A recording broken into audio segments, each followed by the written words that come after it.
Morning, अस्सलाम वालेकुम। सबसे आगे मैं आपको कहेंगे खुशामदीद। मेरे साथ हैं मोहम्मद शुएब, मेरे साथ हैं सबीन फारूक। प्रोग्राम का आगाज एक सवाल से करेंगे, आपसे भी है और ज़रा आपसे भी है। और वह सवाल है कि ऐसी क्या चीज़ है जो एक बार आपके पास से चली जाए तो वो हमेशा के लिए पराई हो जाती है। ये नहीं कहना कि बेटियां पराई नहीं होती। बेटियां कैसे पराई होती हैं? नहीं तो होती। तब भी बेटी तो बेटी ही रहेगी ना। वो शायद किसी की बीवी जरूर बन जाती है, माँ जरूर बन जाती है, लेकिन बेटी बेटी रहती है। बिल्कुल ऐसी है। ऐसी क्या चीज़ है जो कि आपने मतलब आपने दे दी, आपकी तरफ से चली गई और फिर दोबारा, बहुत सारी ऐसी चीजें होती हैं जो कि आप दे देते हैं, आप कहते हैं बस आपके पास से वो चीज़ चली गई है तो बस चली गई है, वापस भी आ सकती है, लेकिन हो सकता है ना आ सकती हो। वो कौन सी चीज़ है जो बिल्कुल वापस नहीं आती? अच्छा, बिल्कुल पराई हो जाती है। फलसफा बता दें, चलें जल्दी करें। अल्फाज। देखा, ये मैंने कहा था कोई फलसफाना बात है, जरूरतमंद चीज होती तो। आप चिढ़ते क्यों हैं इतने फलसफे से?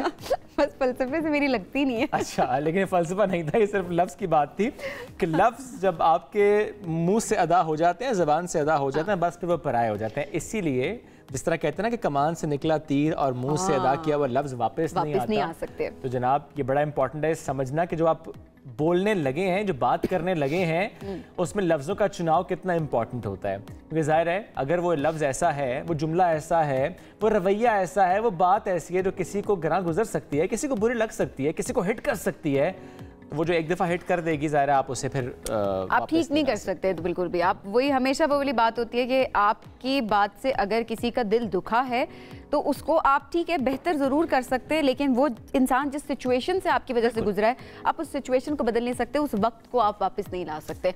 तो जब भी आप बात करें, आप ऐसी बात करें कि किसी की दिल आज़ारी ना हो। अच्छा, बहुत सारे लोग शुएब ये भी कह रहे होते हैं कि जी हम तो मुंह फट हैं, हम तो बहुत स्ट्रेट फॉरवर्ड हैं, हम बहुत ब्लंट हैं, हम तो मुंह पे बात कहने वाले हैं, हम दिल में नहीं रखते। अरे बाबा ना रखो दिल में, लेकिन तरीके से बात कर लो। मतलब ऐसे तो मतलब अगर आप किसी की दिल आज़ारी हो रही है आपकी उस बात से, तो प्लीज़ उसको दिल में ही रखो, ज़्यादा बेहतर है। दिल में रखें, लोगों की दिल आज़ारी ना करें ये कह के कि मैं बहुत ब्लंट हूँ जी, मैं बहुत स्ट्रेट फॉरवर्ड हूँ। आप होंगे, ज़रूर होंगे, लेकिन एक तरीका कार होता है कोई भी बात किसी को कम्युनिकेट करने का। ये बहुत अच्छी बात है कि आप दिल में ना रखें, ये बहुत अच्छी बात है आप कम्युनिकेट करें, ये बहुत अच्छी बात है आप स्ट्रेट फॉरवर्ड हैं, लेकिन ये भी उतनी ही इंपॉर्टेंट बात है कि आपकी किसी बात से किसी का दिल ना दुखे। There is a way to communicate. True that. हमेशा कोई भी शख्स आपके सामने मत देखे कि अच्छा आपके अम्मी अब्बू हैं तो तभी आपने इज्जत से बात करनी है। कोई भी रिश्ता, आपके कुलीग्स का रिश्ता है, आपके दोस्तों का रिश्ता है, कोई भी रिश्ता, आपके बहन भाइयों का रिश्ता है, आपने बैठ के बात करनी है आराम से। और जज्बातीपन में आपने बिल्कुल ऐसे नहीं करना कि कुछ भी बोल दिया और उसके बाद जी मैं कोई बात नहीं, मैं तो दिल की साफ़ हूँ या साफ़ हूँ तो मुझे तो कोई फ़र्क नहीं पड़ता, बस मैंने कह दिया। वो अक्सर होता है ना कि कोई किसी का दिल दुखा देता है और दूसरा बंदा उसे जस्टिफाई करता है कि नहीं दिल का बहुत अच्छा है। उस दिल के अच्छे का मैं क्या करूँ जो ज़बान का कड़वा है? Very important. पहले तो लो फिर बोलो। बिल्कुल ऐसे ही है। चलें जी आगे बढ़ते हैं। ये तो हमने बात कर ली कि वो चीज़ जो पराई हो जाती है वो ज़ाहिर अल्फाज होते हैं। बढ़ते हैं आगे, बात बरतानिया की करते हैं। और रवां साल यानी 2023 में नौज़ायदा मुसलमान बच्चों के नामों की अगर बात करें तो बहुत ही प्यारा, बहुत ही मीठा, सबसे प्यारा नाम मोहम्मद ये सरफ़हरिस्त रहा है। हालिया बरसों की तरह 2023 में भी मुसलमान ख़ानदानों ने बड़ी तादाद में अपने बच्चों के जो नाम है वो मोहम्मद रखे हैं। और ज़ाहिर है लड़कों की जब हम बात करते हैं उसमें हम देखें तो मोहम्मद नाम साथ लगाया जाता है। इसी के साथ अगर दीगर नामों की बात करें कि और कौन से नाम हैं जो ज़्यादा रखे गए हैं, तो उसमें अली भी है, अब्दुल्ला भी है, इब्राहीम भी है, मूसा भी है, अहमद भी है, यूसुफ भी है, उमर भी है, हमजा भी है, और एक नाम जो कि बहुत डिफरेंट मुझे लगा कि ये कैसे कॉमन है, ज़यान। हाँ, ज़यान नाम बड़ा प्यारा नाम है, मेरे भांजी का नाम है। माशाल्लाह जी। अच्छा, और इसी तरह अगर हम लड़कियों की बात करें तो उसमें जो सबसे ज्यादा नाम कॉमन रहा गेस वो है जी, वो लैला सबसे ऊपर रहा जी। और इसके अलावा भी अगर बच्चियों के नामों की बात की जाए तो मरियम, फातिमा, नूर, आयशा, जहरा, और एक नाम जो मुझे बहुत डिफरेंट लगा और वो बड़ा कॉमन है लोगों ने जो रखा वो है राया। Beautiful name. हाँ, अब पता नहीं इसका मतलब क्या है, इसका बहुत मुख्तलिफ सा है, लेकिन वही मैं देख रहे थे जब टॉप लिस्ट जो आई थी नामों पे उसमें नाम था, लेकिन मैंने कभी इस नाम के बारे में सुना नहीं। मैंने भी नहीं सुना। राया, इट्स ब्यूटीफुल नेम। चलें जी आगे बढ़ते हैं और बात करते हैं मौसम की कि सबीन के हाथ में जो कॉफी का मग है ये बता रहा है कि ठंड बहुत ज्यादा है। अच्छा लग रहा है ये चाय कॉफी ये बड़ी अच्छी लग रही होती है अगर देखा जाए सर्दियों के मौसम में सबसे ज्यादा। इस्लामाबाद की बात करें, इस्लामाबाद में कम से कम 6 ज़्यादा 19 डिग्री सेंटीग्रेड है। लाहौर की बात करेंगे कम से कम 9 ज़्यादा 21। कराची में कम से कम 13 ज़्यादा 29 डिग्री सेंटीग्रेड सेंटीग्रेड है, पेशावर में कम से कम 6, ज़्यादा 20 डिग्री सेंटीग्रेड है, कोयटा में कम से कम 3 और ज़्यादा से ज़्यादा 17 डिग्री सेंटीग्रेड है। कोयटा की बात कर रहे हैं हम जी, और ये है मौसम का हाल। लेकिन असल मौसम क्या है? मैंने तो गुनगुना के पता नहीं बोला ये है मौसम का हाल, because I was about to slip. नहीं, अल्लाह आपको महफूज रखे जी, स्लिप आपने नहीं होना, ना स्लिप ऑफ टंग होनी चाहिए। इसके साथ साथ मौसम की जो बात आपने की सभी, लेकिन रियलिटी, ये तो आप जेनेरिक मौसम बता दिया आपने 5 शहरों का मुझे, लेकिन असल मौसम जो लाहौर का है या पंजाब का या दीगर इलाकों की अगर हम बात करें, मैदानी इलाकों की हम बात करें, तो ज़ाहिर है वहाँ पर धुंध के डेरे हैं।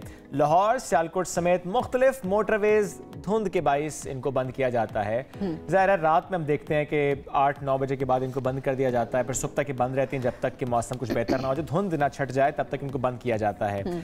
इसके साथ साथ अगर हम बात करें नॉर्दर्न साइड की, पहाड़ों की बात करें, तो वहाँ पर भी ठंड का राज बरकरार है। और स्कर्दू की बात करें, वहाँ पर -6, -7 तक इस वक्त टेम्परेचर जा चुका है, और इसीलिए वहाँ पर ज़ाहिर ठंड बहुत ज़्यादा है। अच्छा, इसीलिए देखिए एहतियात के लिए भी ट्रैफिक पुलिस भी बार बार कह रही है लोगों को कि आप एहतियात ज़रूर करें, क्योंकि सड़कों पर फिसलन भी काफ़ी ज़्यादा है। और इसके अलावा धुंध की सूरत हाल देखें तो मगरिब के बाद का सफ़र ज़्यादातर लोग अवॉइड करें। सर्दियों में वैसे भी अवॉइड करना चाहिए, क्योंकि मोटरवे पर अगर हम देखें तो धुंध होती है, बेशक विजिबिलिटी होती है लेकिन वो कम होती है। तो एहतियात करें, सुबह के टाइम, दिन के टाइम रोशनी में ट्रैवल ज़रूर करें।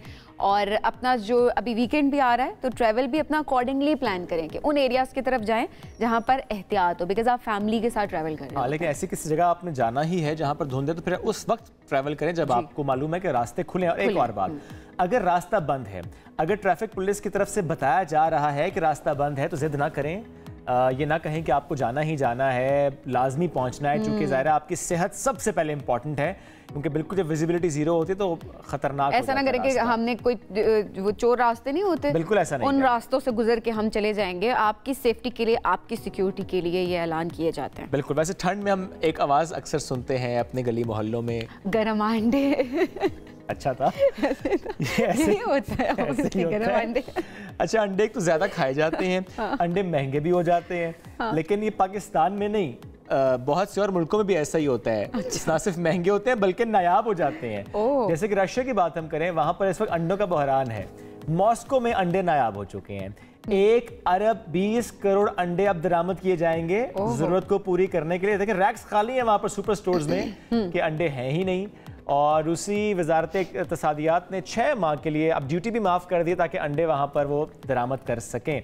तो पाकिस्तान के पास अगर वाफिर हैं तो पाकिस्तान भेज भी सकता है, पाकिस्तान कर सकता है, ऑब्वियसली एक्सपोर्ट किया जा सकता है। अच्छा, वैसे देखें लोग ऑब्वियसली देखें खाते हैं अंडे सर्दियों में, जरूरी होता है। वैसे पाकिस्तान में अंडे किस तरह दर्जन मिलते हैं? मुझे क्या पता किस तरह दर्जन। आप अंडे खाती हैं? मैं अंडे खाती हूँ, लेकिन मैं कभी मुझे पता नहीं है कि कितने का एक अंडा कितने का। वैसे 30 रुपए का, 25 से 30 240 का दर्जन है शायद। एक कंडा 360 रुपए के अंडे दर्जन मिल रहे हैं।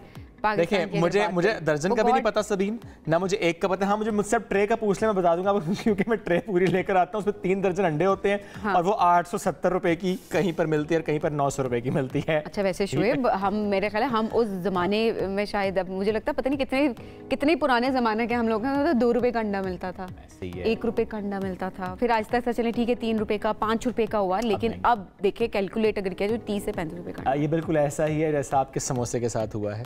समोसा भी 2 रुपए। अच्छा, 2 रुपए का तो मुझे याद है हमारी स्कूल की कैंटीन से वो नान समोसा, नान पकोड़ा, तो जब हम बन समोसा भी, अच्छा 1 रुपया लेकर जाते थे। अब ये महंगाई ज्यादा जल्दी हुई है, ऐसा नहीं कि हम बूढ़े हो गए, लेकिन ऑब्वियसली अगर मतलब बहुत कम टाइम स्पैन में हमने देखा तो चीजों की कीमतें बहुत तेजी से बढ़ी हैं। अच्छा, हम जब छोटे थे 1 रुपया लेकर जाते थे, मेरी मतलब डेली स्कूल की जो होती थी 1 रुपया। तो अच्छा, उस दिन मुझे था मैं नान पकोड़ा खाऊंगी, बड़ी खुश होती थी। जिस दिन मेरा दिल करता था नहीं आज मैंने अपने आप को ट्रीट देनी है और मैंने कोई मार्का मार दिया, कोई टेस्ट में अच्छे मार्क्स, तो उस दिन मैं 2 रुपए लेकर जाती थी। और उस 2 रुपए की मुझे खुशी होती थी कि मैंने नान समोसा खाना है।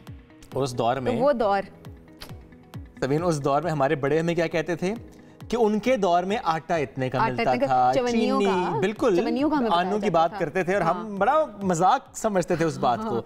आज अपने बच्चों को बताएं ना कि हमारे दौर में 1-2 रुपए का समोसा मिलता था। मैंने लिटरली अगर अपने घर के बच्चों को आप बता भी रहे होते हैं ना कि 1 रुपया लेकर जाते 2 रुपए लेकर जाते तो बच्चे परेशान, क्योंकि अब तो बच्चे 100 रुपए भी लेके नहीं जाते, वो कहते हैं 100 रुपए में क्या आता है। तो ऐसे देखे कैसे मुल्क का नक्शा ही बदल गया एक तरह से। और ये जाहिर है इस पे हमारे हुक्मरानों पे सवाल जरूर उठते हैं कि इतने कम टाइम स्पैन में अगर हम देखें, मतलब कुछ सालों में ही हम महंगाई को सिर्फ बढ़ता हुआ देख रहे हैं, हम इसको कम होता हुआ नहीं देख रहे। कंट्रोल होता हुआ भी नहीं हमारे 1 रुपए 2 रुपए की इतनी कीमत होती थी, वहीं पर अगर देखा जाए तो हमारे 100 रुपए की भी उतनी कीमत नहीं, रुपए की कीमत नहीं, कदर वो नहीं रही, कदर नहीं रही उस तरह। चलें आगे बढ़ते हैं जी। आज हम डिटेल सर्विसेज पर बात भी करेंगे, पाकिस्तान की इकोनॉमी पर बढ़ते हैं आगे।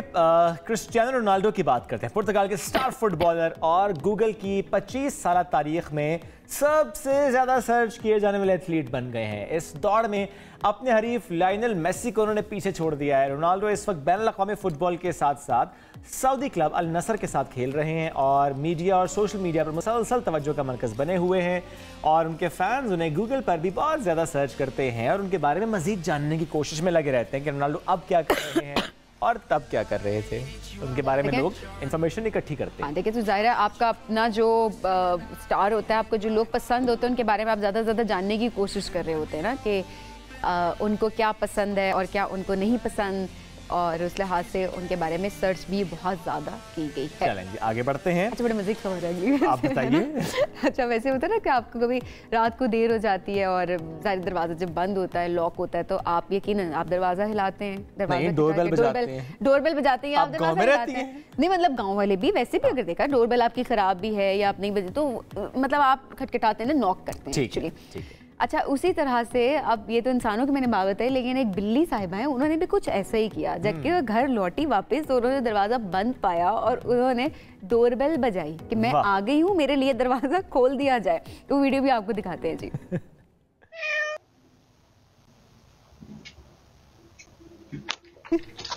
ये अच्छा, वो देखिए सीसीटीवी कैमरास लगे हुए थे, उसमें ये कैप्चर हो गया किस तरह से वो आई हैं, अपने पंजे से उन्होंने बेल को बजाया, साथ में कहा भी है मैं हूँ। हाँ, यही मैं हूँ। अच्छा, लेट होगी ना रात को, लेट इतनी देर से कौन घर आता है। अच्छा, इसलिए दरवाजा बंद रखा हुआ है कि चलो बाहर रहो। अब थोड़ी सी पनिशमेंट मिले इनको कि नहीं टाइमली घर आते, इतनी लेट नहीं। कहाँ मटर गश्त करके आ रही हो बिल्ली मी। चलें, बिल्ली मियाऊ। हाँ, बिल्ली मियाऊ। और बड़ा पसंद किया जा रहा है इस वीडियो को और इसकी इंटेलिजेंस को भी दाद दी जा रही है। हाँ, वैसे इंटेलिजेंस को भी वाकई दाद देने की बात है कि बिल्लियों में भी देखिए कितनी सेंस होती है कि उन्होंने घर के अंदर जाना है। बिल्कुल ऐसे। चलें जी, बढ़ते हैं आगे। अब बात करते हैं कम उम्र पायलट की, जो बिजली से चार्ज होने वाले तैयारे को उड़ाने वाले दुनिया की सबसे कम उम्र पायलट हैं। 10 साला ऑस्ट्रेलियाई लड़की है, इन्होंने पर्थ में तैयारा उड़ाकर अपना नाम रिकॉर्ड में दर्ज करवा दिया है। वैसे इमेजिन करें 10 साल की उम्र में इन्होंने तैयारा उड़ाया है, विच मीन्स कि पिछले चंद सालों से वो सीख रही होंगी। क्यूट।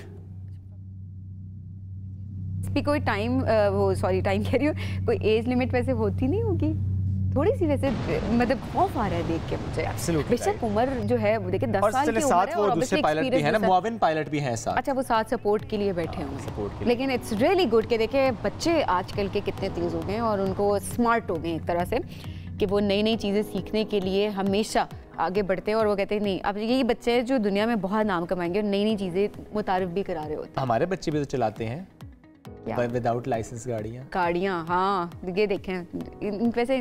चलें, कोई नहीं, आगे बढ़ते हैं। कोई नहीं है बात, नहीं चलानी चाहिए गाड़ियाँ। बढ़ते हैं आगे। एलन मस्क की कंपनी टेस्ला की बात करते हैं, जिन्होंने एक ऐसा जबरदस्त रोबोट बना लिया है जो अंडे भी उबाल सकता है। अच्छा, आज मेरे अंडा डे मेरा क्या नहीं, वर्जिश भी करता है। अच्छा, वर्जिश करने की सलाहियत भी रखता है। अच्छा, अंडे भी उबाल सकता है, वर्जिश भी कर सकता है और सोशल मीडिया प्लेटफॉर्म एक्स पर इसकी वीडियो जो है वो शेयर की गई है और इन्होंने कहा कि गुज़िश्ता साल मुतारिफ किए गए इंसानुमा रोबोट, इसका नाम है जी ऑप्टिमस। और ये उसका नया वर्जन है, जो लास्ट ईयर इंट्रोड्यूस हुआ था, ये उसका नया वर्जन है क्योंकि अब ये ज़्यादा तेज़ी से और तेज़ रफ्तारी से काम कर सकता है। बिल्कुल ऐसे ही तेज़ चलता है, इसकी कारकर्दगी में 30% बेहतरी आई है। कहाँ से तेज़ चल रहा है वैसे? ये पिछले वाले से तेज़ है। क्या नया वर्जन इन्होंने? पिछले वाले से तेज़ है। अच्छा, पिछले वाले से तेज़ है। फिर ठीक है, ये नहीं कहा जा सकता तेज़ रफ्तारी, ये कहा जाता है पिछले से बेहतर है। अगला वर्जन आएगा और थोड़ा और तेज़ हो जाएगा। अच्छा भला वर्जिश कर रहा है वो, अपने बाइसेप्स ट्राइसेप्स बना रहा है, स्क्वाट्स करेगा अभी, आप क्या चाहती हैं? भला इससे पूछे क्या फायदा है इसकी वर्जिश करने का? वो सिर्फ बता रहे आप लोगों को कि वर्जिश किया करनी चाहिए। अच्छा हाँ, वैसे कह रहे कि अगर मैं एक रोबोट होके एक मशीन होके कर सकता वर्जिश तो तुम लोग क्यों नहीं करते हो? बिल्कुल ऐसा ही है। वक्त निकालो, उसके बाद भी तो कितने काम होंगे। अच्छा ये देखिए, आराम से अंडा उसने पकड़ा और अंडा ज़रा उसने उबाल दिया। उसकी सलाहियत है जी, अंडा उबाल सकते हैं। क्या बात है। आप ये देखिए सबीन के आइंदा आने वाले दिनों में ये रोबोट्स किस तरीके से काम करेंगे। अगर आज वो अंडा उबाल रहा है तो कल को वो पराठा भी बनाएगा। अच्छा तो अगर आपका सुबह दिल करेगा पराठा अंडा खाने का, आप रोबोट को बताएंगी कि आपको पराठा और अंडा खाना है, बिल्कुल लेकर आएगा और घर का बना हुआ अंडा पराठा आएगा आपके लिए। क्या बात है, क्या बात है, जबरदस्त। जल्दी जल्दी इंट्रोड्यूस होना। क्यों, इंसान नहीं आपको ला के दे रहे अंडे पराठे? इंसान भी। हाँ वैसे देखिए एक बात है शोएब कि फिर इंसानों की तो मतलब लेबर वर्क तो एक तरह से कम हो जाएगा, सपोर्ट करेंगे उसको। अच्छा सबीन, अगली खबर एक बड़ी इंटरेस्टिंग भी है और थोड़ी सी उसमें एक क्वेश्चन भी है कि खातून कौन है। कराची कैंट में एक बुजुर्ग खातून काफ़ी देर बैठी रही और जब पुलिस ने देखा कि ये खातून है जो बहुत देर से यहाँ पर बैठी हैं तो उन्होंने फिर पूछगछ के लिए उनको तहवील में लिया। ठीक है। जब तहवील में लिया और मालूम हुआ कि उनके पास 15 लाख रुपए भी हैं, जेवरात भी हैं। अब वो खातून कौन है उनको नहीं मालूम था। अच्छा। और जब उन्होंने इसके बारे में ऐलान किया होगा, कुछ राबता किया होगा, तो तीन अफराद ने कहा ये मेरी अम्मी है, क्योंकि उनके पास जेवर और पैसे थे इस वजह से। ओह अच्छा, फिर ज़ाहिर तहकीकात इस बारे में अभी जारी हैं और कोई किसी भी किस्म के हतमी कोई भी फैसला नहीं किया गया है। इन्वेस्टिगेशन के बाद ही पता चल सकेगा कि वो कौन है। और वो वैसे 15 लाख रुपए it's not a big amount. जेवरात भी हैं, जेवरात भी हैं साथ में। हाँ लेकिन वो खुद नहीं बता रही कि वो कौन है। मे बी हो सकता है कि मे बी थोड़े से तो वो कह रहे ज़ईफ है ना। हाँ ज़ईफ है वो। चलें जी आगे बढ़ते हैं और इससे पहले कि दीगर खबरों की तरफ जाएं एक ब्रेक लेते हैं, वापस आएंगे, साथ रहिए। बिलावल भुट्टो जरदारी ने गुज़िश्ता रोज़ पेशावर में वर्कर्स कन्वेंशन से खिताब करते हुए कहा कि पीपल्स पार्टी 2024 के लिए मंशूर तैयार कर रही है जो कि ख़वातीन के लिए सबसे ज़्यादा तरक्की पसंद होगा। हमारी हुकूमत आएगी तो हम बच्चे की पैदाइश के बाद 1000 दिनों यानी कि तकरीबन 3 साल तक माँ और बच्चे के लिए मुनासिब खुराक और ज़रूरी अद्वियात की फरहमी यकीनी बनाएंगे और इस हवाले से मुल्क भर में खुसूसी मराकज़ कायम भी किए जाएंगे। अच्छा, उन्होंने अपनी इस तकरीर में मज़ीद वादे भी किए और आवाम को यकीन दिलाने की कोशिश की कि पीपल्स पार्टी एक बेहतरीन मंशूर के साथ इक़्तिदार में आकर मुल्क की खिदमत करेगी। इस मंशूर में और क्या क्या होगा और कैसे ये एक बेहतरीन मंशूर होगा, स्पेशली ख़वातीन के हवाले से और क्या क्या नई चीज़ें होंगी, तो इसी हवाले से बात करते हैं पीपल्स पार्टी की सीनियर रहनुमा शहला रज़ा साहिबा ने हमें। शहला साहिबा बहुत शुक्रिया हमें ज्वाइन करने के लिए। शहला साहिबा, बिलावल भुट्टो ने पेशावर में वर्कर्स कन्वेंशन से खिताब करते हुए कहा कि हम 2024 का मंशूर बना रहे हैं। पीपल्स पार्टी इस बार मंशूर में और क्या क्या नई चीज़ें शामिल करेगी, ख़वातीन के हवाले से भी बताइएगा और वैसे भी बताइएगा कि क्या नया होने जा रहा है। सबसे पहले तो बहुत शुक्रिया मुझे अपने प्रोग्राम में आज मदऊ करने का, और यकीनन के इंतखाबात बिल्कुल सर पर हैं और अब आया शेड्यूल के कल आया, तो सब पार्टीज़ अपने मंशूर पे काम कर रही हैं। पाकिस्तान पीपल्स पार्टी को ये एजाज़ हासिल है कि ये वाहिद पॉलिटिकल पार्टी है जब ये वजूद में आई तो इसमें बाकायदा एक पॉलिटिकल विंग था और इससे पहले किसी पॉलिटिकल पार्टी में पॉलिटिकल विंग नहीं था। अच्छा। और उसके अलावा जो बात है बड़ी उसको बेगम नुसरत भुट्टो साहिबा देख रही थी। फिर इसके बाद ये हुआ कि जो मेजर पार्टी है उसमें भी ख़वातीन को जगह दी गई और विमेन विंग भी रहा।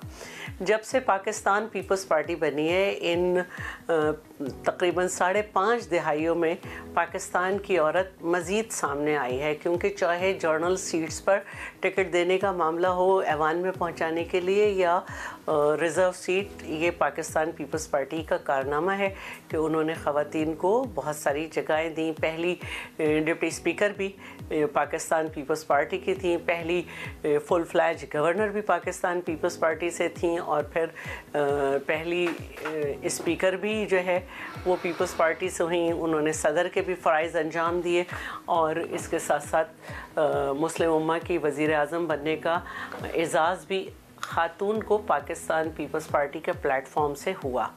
और हमने हमेशा ख़वातीन के लिए बड़े इनकलाबी इक़दामात किए हैं, चाहे वो ख़वातीन को जो है कोटा दिया गया हो मेरिट में और उसके साथ साथ इक्वल राइट्स भी दिए गए हों। इसके बाद जो है पुलिस स्टेशंस का क़याम और वुमेन बैंक और फिर लेडी हेल्थ वर्कर्स BISP और जो सिंध का बहुत बड़ा प्रोग्राम है जिसको यूरोपीय यूनियन की वेबसाइट पे आप सर्च कर सकते हैं सक्सेसफुल प्रोग्राम के नाम से, वो पीपल्स पॉवर्टी रिडक्शन प्रोग्राम है जिसको हम पूरे पाकिस्तान में इंट्रोड्यूस कराएंगे। इसके अलावा हमारी ज़राअत से वाबस्ता ख़वातीन के लिए एग्री वुमेन कार्ड हम इंट्रोड्यूस कर चुके हैं। इसके अलावा हमने बहुत ज़्यादा रेवोल्यूशनरी लेजिस्लेशन की है, जैसे domestic violence, child marriage restaurant act और इसके अलावा हरासमेंट एट वर्क प्लेस। और हमारे पहले भी जो हमारी फेडरल गवर्नमेंट थी उसमें बड़ी ख़वातीन के सपोर्ट के लिए, प्रोटेक्शन के लिए लेजिस्लेशन की गई। तो हम हर तरीक़े से माशी महाज पर भी और कानूनी महाज पर भी अपनी खबर। और शैला साहिबा, चूँकि आप लोगों की हुकूमत भी रही, आप लोगों की इत्तेहादी हुकूमत भी रही, लेकिन इसके बावजूद जुल्फ़िकार अली भुट्टो की फांसी, इस पर जो सदारती रेफरेंस उस पर समात नहीं हुई थी। अब चूँकि आजकल ये समात ज़ेर बहस है, मैं ज़रूर आपका कमेंट लेना चाहूँगा इस पर। यह केस पाकिस्तान की सियासत और जमहूरियत के लिए कितना अहम है? शुक्र है कि 11 साल के बाद दोबारा कोर्ट को ख्याल आया कि एक रेफरेंस ये भी है, वरना इसके बाद के कितने रेफरेंस सुन लिए गए। और हम ये समझते हैं कि पाकिस्तान का एक बहुत बड़ा तबका जुल्फ़िकार अली भुट्टो का दीवाना है और वो उनके कत्ल को जो है वो अदालती कत्ल समझता है। और जो भी हो फैसला, अब उनके मुखालिफ भी जो हैं वो ये मानते हैं, चाहे वो नून लीग हो, चाहे JUI हो, चाहे कोई सी हो, कि जुल्फ़िकार अली भुट्टो का कत्ल गैर आइनी था। और अच्छी बात है कि ये एक दफ़ा साबित हो जाए कि ये अदालती कत्ल था। और लेकिन शैला साहबा, सवाल तो फिर भी देखिए वही है कि अब क्या एक्सपेक्टेशंस हैं आप लोगों की? पीपल्स पार्टी की हुकूमत भी रही है और उसके बाद फिर इत्तेहादी हुकूमत भी रही है, लेकिन हमने कोई फैसला होता तो नहीं देखा इस रेफरेंस के हवाले से, या किसी भी किस्म की कोई अपडेट तो नहीं आ सकी। तो अब क्या उम्मीद है, अब क्या होगा? देखिए, किसी इदारे के ऊपर डंडा लेके नहीं चढ़ा जा सकता कि हमारा रेफरेंस सुनो। ये तो उनकी अपनी क्रेडिबिलिटी है कि वो एक रेफरेंस है, उसको सुनते हैं नहीं सुनते, केसेस को किस तरह से चलाते हैं, फैसले किस तरह से करते हैं।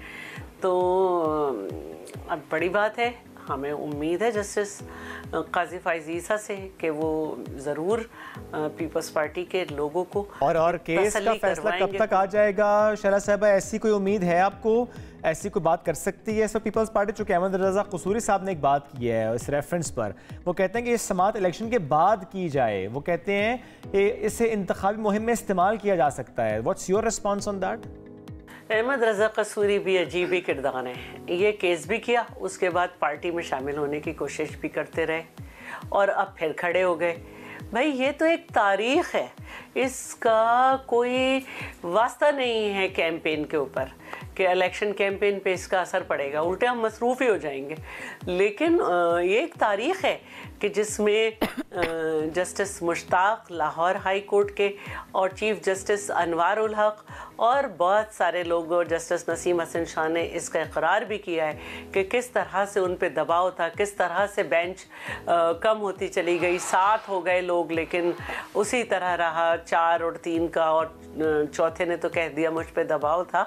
तो ये तो सिर्फ एक अब क्रेडिबिलिटी अदालत को अपनी सही करनी है, वरना तो वो जजेस नहीं रहे, कोई भी नहीं रहा, सिर्फ कसूरी साहब जिंदा हैं और उनके किरदार को। अच्छा शाला साहबा, एक और कमेंट भी आपसे ज़रूर लेना चाहूँगी कि अब बेनज़ीर कत्ल केस भी इसी तरह से परस्यू किया जाएगा? पीपल्स पार्टी का क्या इरादा है इस हवाले से भी? इंशाल्लाह एक वक्त आएगा कि लोगों को समझ आएगा कि बेनज़ीर भुट्टो के केस को किस तरह चलना चाहिए था, किस तरह से एक निहत्ती लड़की को, किस तरह शहीद खातून को शहीद किया गया और कितनी बेदर्दी से उनके केस को जो है वो देखा गया।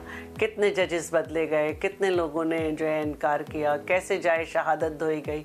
ये बहुत सारे जख्म हैं जो पीपल्स पार्टी के सीने पे हैं। ये बहुत अहम बात है शैला साहिबा, चूंकि अगेन वही बात है, आप लोगों की हुकूमत रही है लेकिन बेनज़ीर को तो इंसाफ नहीं मिला। अब ज़ाहिर है उनके कातिल आज तक सामने नहीं आ सके, तो ये बड़ा सवाल पीपल्स पार्टी पर भी है। पीपल्स पार्टी ने इसको परसीव पहले परस्यू क्यों नहीं किया इसको, इस मामले को इस तरीके से।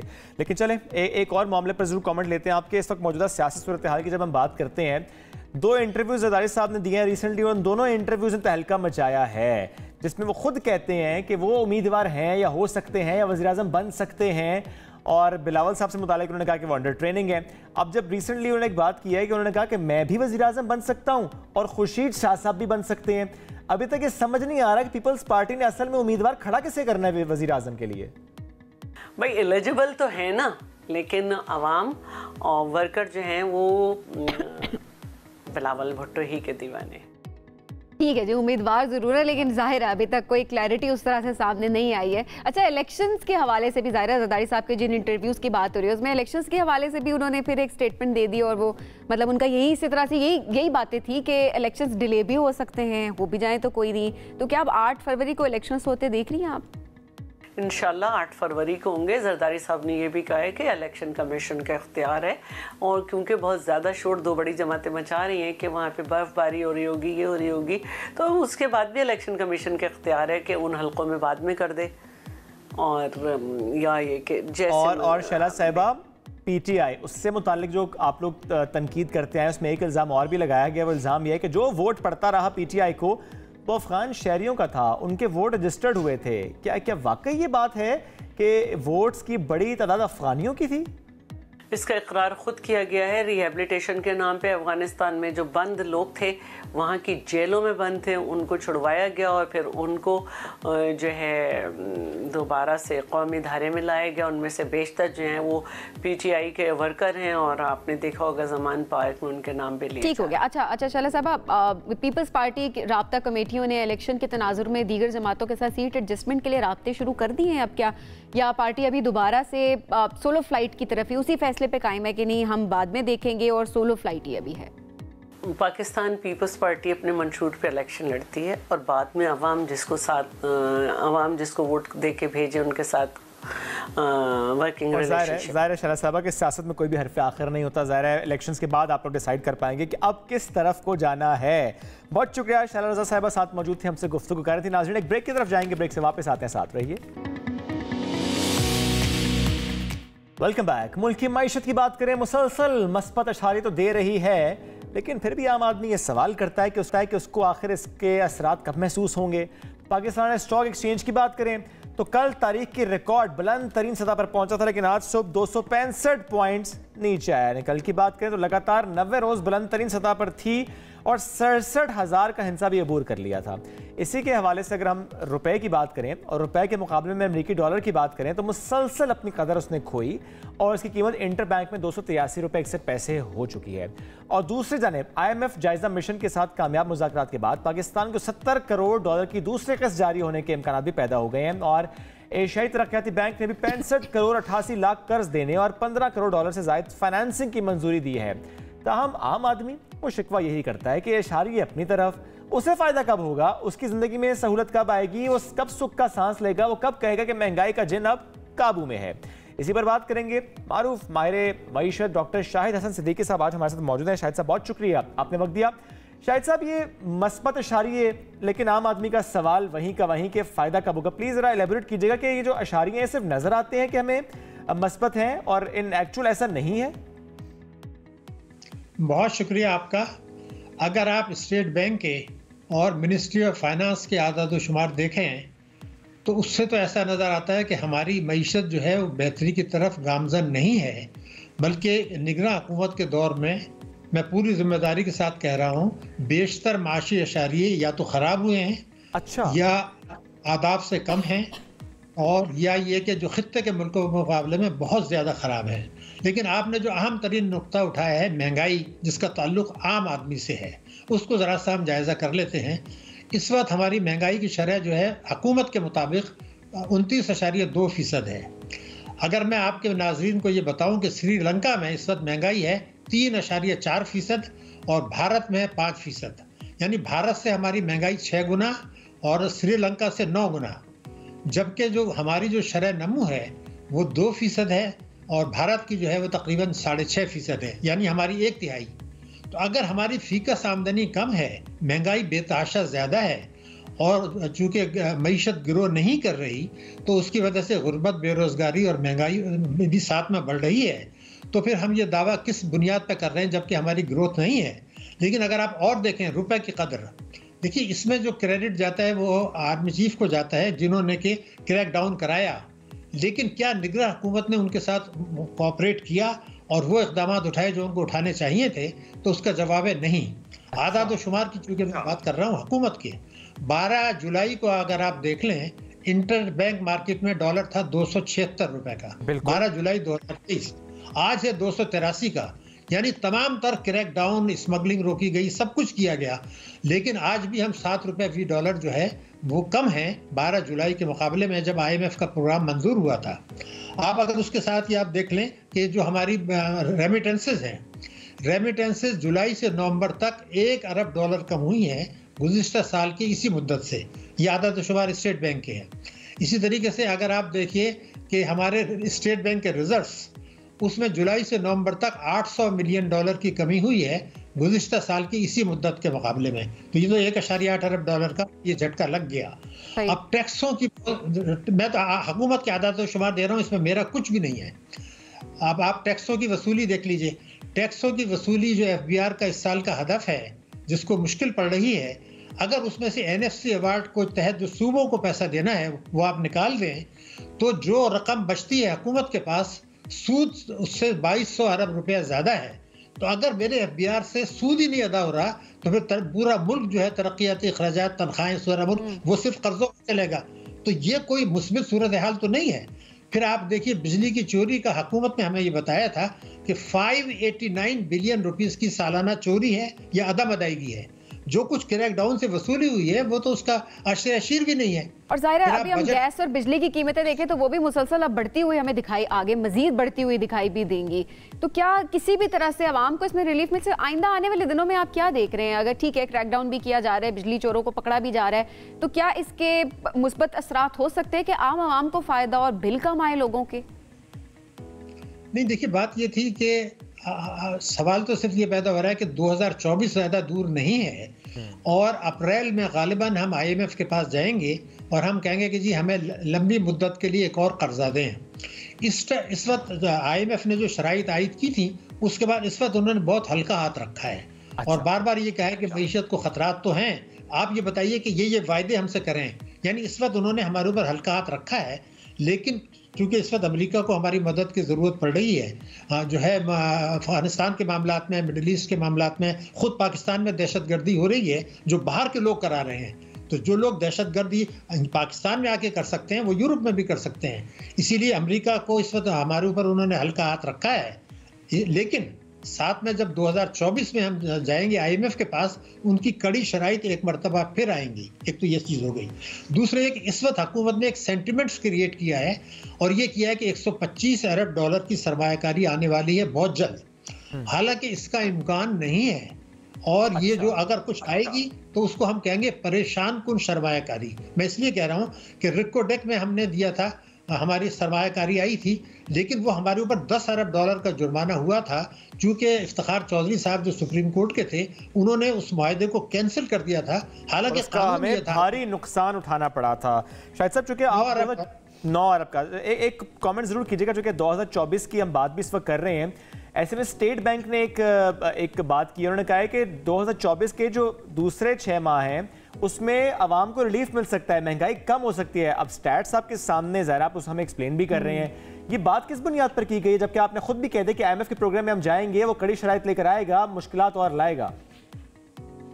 नहीं, आपकी बात सही है, लेकिन इस वक्त सूरत हाल ये है कि ये 38% पे चली गई थी, आपको पता है, मई में। तो जो हमने बहुत ज्यादा IMF की शराइत के तहत खास तौर से बिजली और गैस के नर्ख बढ़ाने थे वो हमने बड़ी हद तक बढ़ा दिए हैं। अच्छा, बहुत ज्यादा हद तक बढ़ा दिए। अलबत्ता रुपए की कदर में कमी का खदशा बहुत ज्यादा मौजूद है। रुपए की कदर मेरा ख्याल है गिर सकती है आगे जाके, क्योंकि ये हमने मसनूई तौर पर इस वक्त जो है ना उसको सहारा दिया है। और IMF ने ये भी कहा है कि जनाब आप उसको जो है ना मैनेज ना करें बल्कि मार्केट फोर्सेस पे छोड़ दें। लेकिन मेरे ख्याल से महंगाई की हद तक वर्स्ट इज ओवर, लेकिन वर्स्ट अगर ओवर है भी तो खित्ते के मुल्कों के मुकाबले में हमारी जो महंगाई होगी वो फिर भी 5 गुना ज्यादा होगी। लेकिन एक और बात शाहिद साहब, जो आपने आगाज में की, आपने मौजूदा जो इंटरिम सेटअप है उसकी बात की, सेंटिमेंट अपनी जगह, लेकिन नाकाम नजर आते हैं। जो बात वो कर रहे हैं हकीकत में ऐसा नहीं है। सरमायाकारी की बात भी आपने की, परेशान कुन होगी। तो एक जुमले में कहिएगा कि मौशी जो एतबार से इस वक्त जो अबूरी हुकूमत है वो फेल हुई है, क्योंकि जब हम अबूरी हुकूमत की बात करते हैं तो हम कहते हैं कि वो तो माजी की पॉलिसी को लेकर ही चल रहे हैं, उन्होंने एज सच कोई नई पॉलिसी तो नहीं इम्प्लीमेंट की।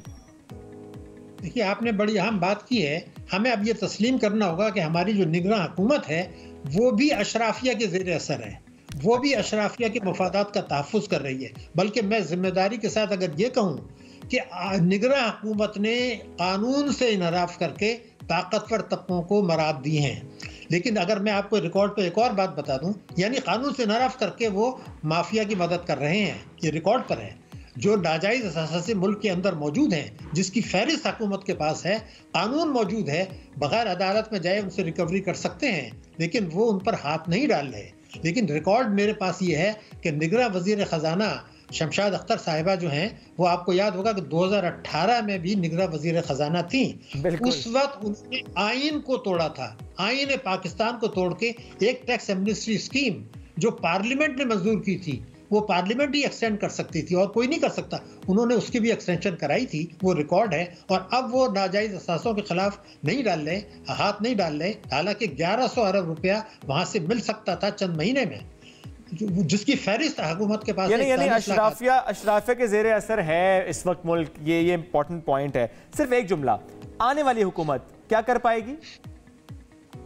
देखिए, मैं पूरी जिम्मेदारी से आपकी खिदमत में यह अर्ज कर दूं, जो लोग सुन रहे हैं, कि पाकिस्तान में कभी भी किसी हुकूमत ने, चाहे फौजी हो, तीनों पार्टियों की हो, सूबाई हुकूमतें हों, उन्होंने कभी भी अपने इंतखाबी मंशूर और इंतखाबी वायदे पर अमल नहीं किया, बल्कि 100% इनराफ किया है तकरीबन। ठीक है, बहुत शुक्रिया सर। ज़ाहिर है ये चीज़ें सारी सामने भी हैं कि वो बात करते हैं और होता कुछ और है। बहुत शुक्रिया सर, साथ मौजूद थे, हमसे गुफ्तगू करते। एक ब्रेक लेंगे नाज़रीन, ब्रेक से वापस आते हैं, साथ रहिए।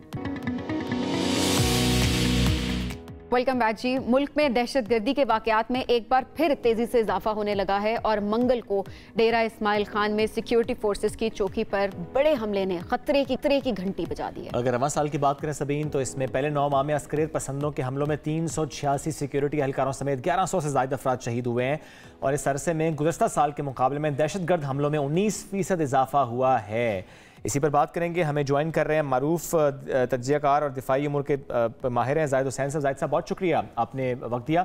जाहिद साहब, ज़ाहिर हम इलेक्शन के करीब जा रहे हैं और ऐसे में अगर हम केपी की बात करें, स्पेशली वहाँ पर जो हालात हैं इस वक्त अमन अमान के, ओवरऑल मुल्क की बात भी करें, क्या देख रहे हैं आप? ये वजह क्या है? क्या अफगान जो एलिमेंट था, चूँकि ज़रा उसको नज़रअंदाज नहीं किया जा सकता, जिस तरह से हमने गैर कानूनी मुकीम जो अफगानी थे उनको भेजा वापस, और उसके बाद जिस तरह से हम अफगानिस्तान की हुकूमत से राबते में भी हैं कि जिस तरह से वहाँ से हमलों की जिम्मेदारियाँ कबूल की जाती हैं तंजीमों की तरफ से, क्या वजह नज़र आ रही है आपको इस वक्त जो हालिया ये लहर है दहशतगर्दी की? देखिए, ये बात सही है कि अगर देखा जाए तो पिछले 8 सालों में जो एक पहले लगता था कि कुछ हालात बेहतर हो गए हैं और ये दहशतगर्दी की कार्रवाइयाँ कम हो गई थी, और ख़ास तौर पे जो हमारे पुराने ट्राइबल एरियाज कहलाते थे वहाँ से जो है TTP को हटा दिया गया था।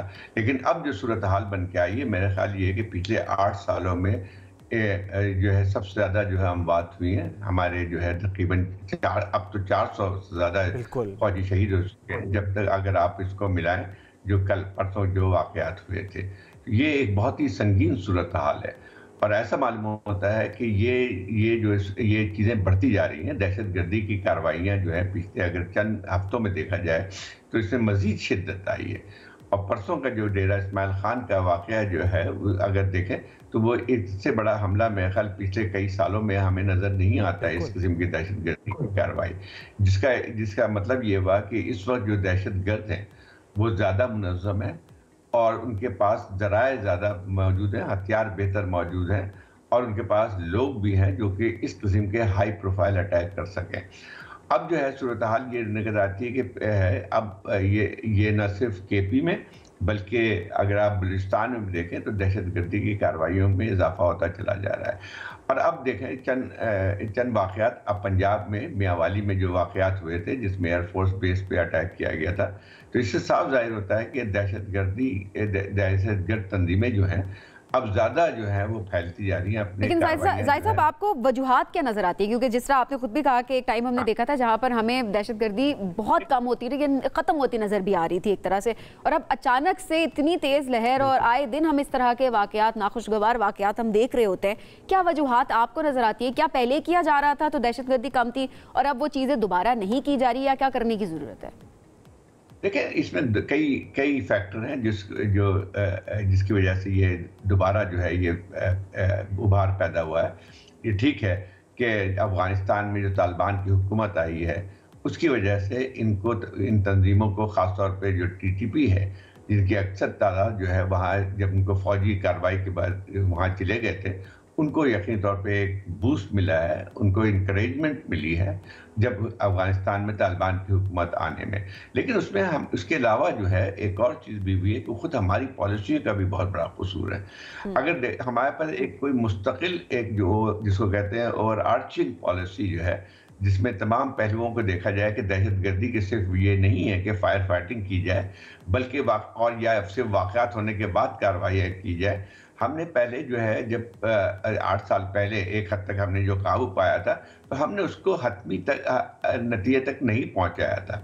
हमने वो कार्रवाइयाँ नहीं की थी जिसमें जो है उनके जो रूट कॉज हैं, उनके स्लीपर सेल हैं, उनको हमने ख़त्म नहीं कर पाए थे। और हम खुश थे कि जो है सूरत हाल बहुत बेहतर हो गई। लेकिन एक और बड़ी वजह जो है नज़र आती है, जो नई सर्ज हुई है, उसमें खुद हमारी एक पॉलिसी जो थी अपीजमेंट की, उसका भी बहुत ज़्यादा अमल दखल है। जब तालिबान की हुकूमत अफगानिस्तान में आई 2 साल पहले, तो हमने उनकी जो है दबाव के तहत हमने टीटीपी के साथ एक जो है गैर जो एलानिया एक मुआहदा किया, और जिसकी वजह से हमने हज़ारों फाइटर्स को आने की यहाँ इजाज़त दी, उनको सेटल होने की इजाज़त दी, और वही लोग जो हैं आज ज़्यादा कार्रवाई में हमें मुलव्वस आते हैं। चौथा जो है फैक्टर जो नज़र आता है वो ये आता है कि जो इसमें अफगान तालिबान के कुछ लोग भी शामिल हैं। अच्छा। क्योंकि एक हद तक अगर देखा है तो टीटीपी और अफगान तालिबान के जो वर्ल्ड व्यू है वो तो कोई मुख्तलिफ नहीं है, और उसमें जो है साल से जो है टीटीपी के लोग जो वहाँ पे अफगानिस्तान में मुकीम थे, उन्होंने बाज़ाब्ता अफगान तालिबान के साथ उनकी लड़ाई में शरीक थे, तो उनका ताल्लुकात जो है अफगान तालिबान के साथ बने हैं। जाहिद साहब ठीक, आपका पॉइंट आ गया। जाहिद साहब, वक्त हमारे पास कोई कम है, एक और कमेंट भी आपसे जरूर लेना चाहेंगे। क्या अब ये जो दहशतगर्दी की लहर है ये इंतखाबी अमल को भी किसी तरह से मुतासर कर सकती है?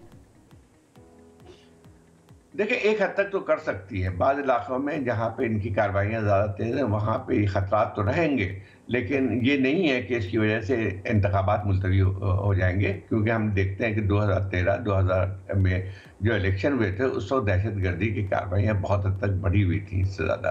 तो ये कि एक मुश्किलात तो ज़रूर पैदा होंगी, क्योंकि जो लॉ इन्फोर्समेंट एजेंसीज हैं उनका तवज्जो जो है वो ज़्यादातर इसी को लड़ने में जाएगी, तो एक हद तक तो इसमें मुतासिर हो सकते हैं, लेकिन मैं नहीं समझता हूँ कि इसकी वजह से इलेक्शन मुलतवी किए जाए। जाहिद साहब, बहुत शुक्रिया साथ मौजूद थे। मुल्क की सिक्योरिटी सूरत हाल पर हमसे बात कर रहे थे। नाज़रीन, एक ब्रेक की तरफ जाएंगे, ब्रेक से वापस आएंगे, साथ रहिए।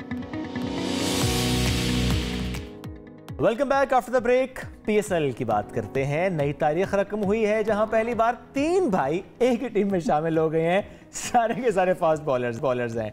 अच्छा, कल लाहौर में हमने देखा जिस तरह से इवेंट था, और पीएसएल 9 के लिए जिस तरह से ज़रा सिलेक्शन हो रही है, ड्राफ्ट की तकरीब हुई थी, और उसमें पाकिस्तान सुपर लीग के 90वें एडिशन के लिए टीमों की तश्कील मुकम्मल की गई, और इसमें इस्लामाबाद यूनाइटेड, शाह ब्रदर्स यानी नसीम शाह भी हैं, इसमें हुनैन भी हैं, इसमें उबैद भी हैं, और तीनों के तीनों इस टीम का हिस्सा हैं। तो लेट्स सी 3 हैवी वेट्स यानी बॉलर्स जब हैं तो इस टीम का क्या होगा। लेकिन उसके साथ साथ हम देखें नेशनल T20 इस वक्त अंडर 19 जो जारी है उसकी अगर हम बात करें, कल सेमीफाइनल भी है पाकिस्तान का यूएई से, और पहले अपने ग्रुप में उसने जिस तरह से पाकिस्तान ने परफॉर्मेंस दिखाई है, जैसे हमारे प्लेयर्स ज़बरदस्त परफॉर्मेंस दिखा रहे हैं, शामिल हुसैन या फॉर दैट मैटर बाकी प्लेयर्स जो बड़ा अच्छा उनकी परफॉर्मेंस रही है।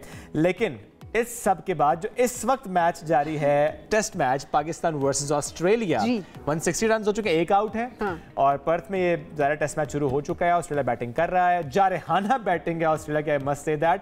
अब पाकिस्तान, ज़ाहिर है उसकी बात हम करें, उस टीम की बात करें, शान मसूद कामयाब हो पाएंगे? उनका भी टेस्ट है ना ये। हाँ, तो चलें इसी हवाले से बात करते हैं। Senior sports journalist Mirza Iqbal Baig sahab ने हमें ज्वाइन किया है। बेग साहब बहुत शुक्रिया हमें ज्वाइन करने के लिए। बेग साहब, सबसे पहले तो जो मैच जारी है ऑस्ट्रेलिया और पाकिस्तान को, उस हवाले से ज़रा कमेंट कीजिएगा। क्या तवक्कुआत आपको है और क्या एक्सपेक्टेशन है पाकिस्तान टीम से इस बार आपको? बहुत बहुत शुक्रिया सबीन आपका भी और शुएब आपका भी।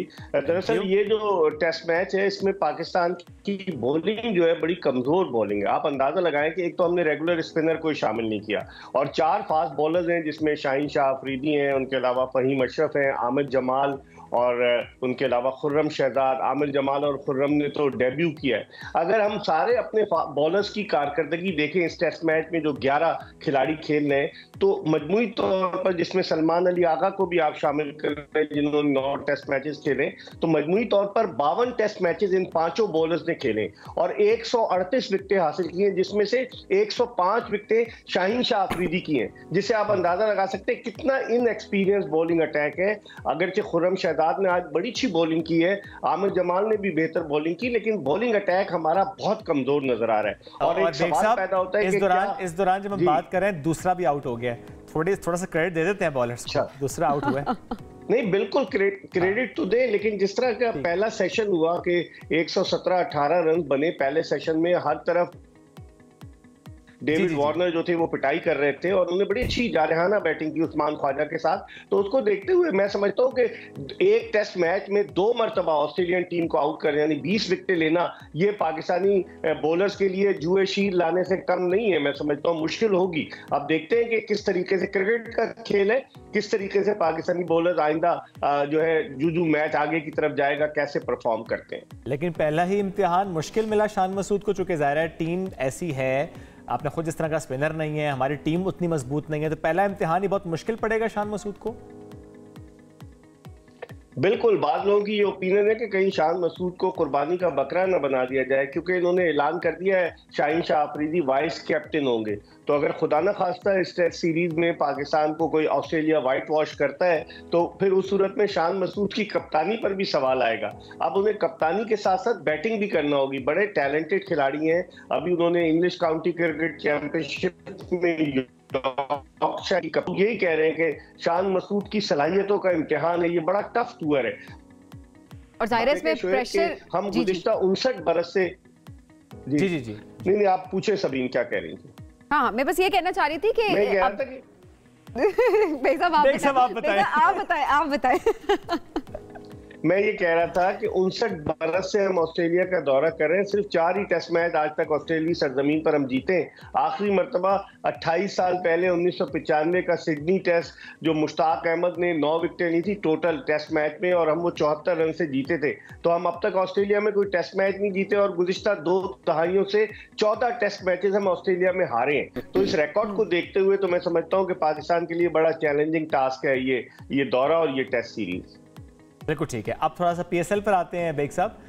कल जब ड्राफ्टिंग हुई है उस पर मैं ज़रूर कमेंट लूँगा, कैसी लगी आपको एक तो वो ड्राफ्टिंग, और 2 छोटे-छोटे सवाल और भी। एक इस्लामाबाद यूनाइटेड में शाह ब्रदर्स का होना कितना फ़ायदा देगा इस टीम को, और तीसरा जो 3 प्लेयर्स नहीं जगह बना सके किसी भी टीम में, उमर अकमल भी, अहमद शहजाद भी और शर्जील खान भी।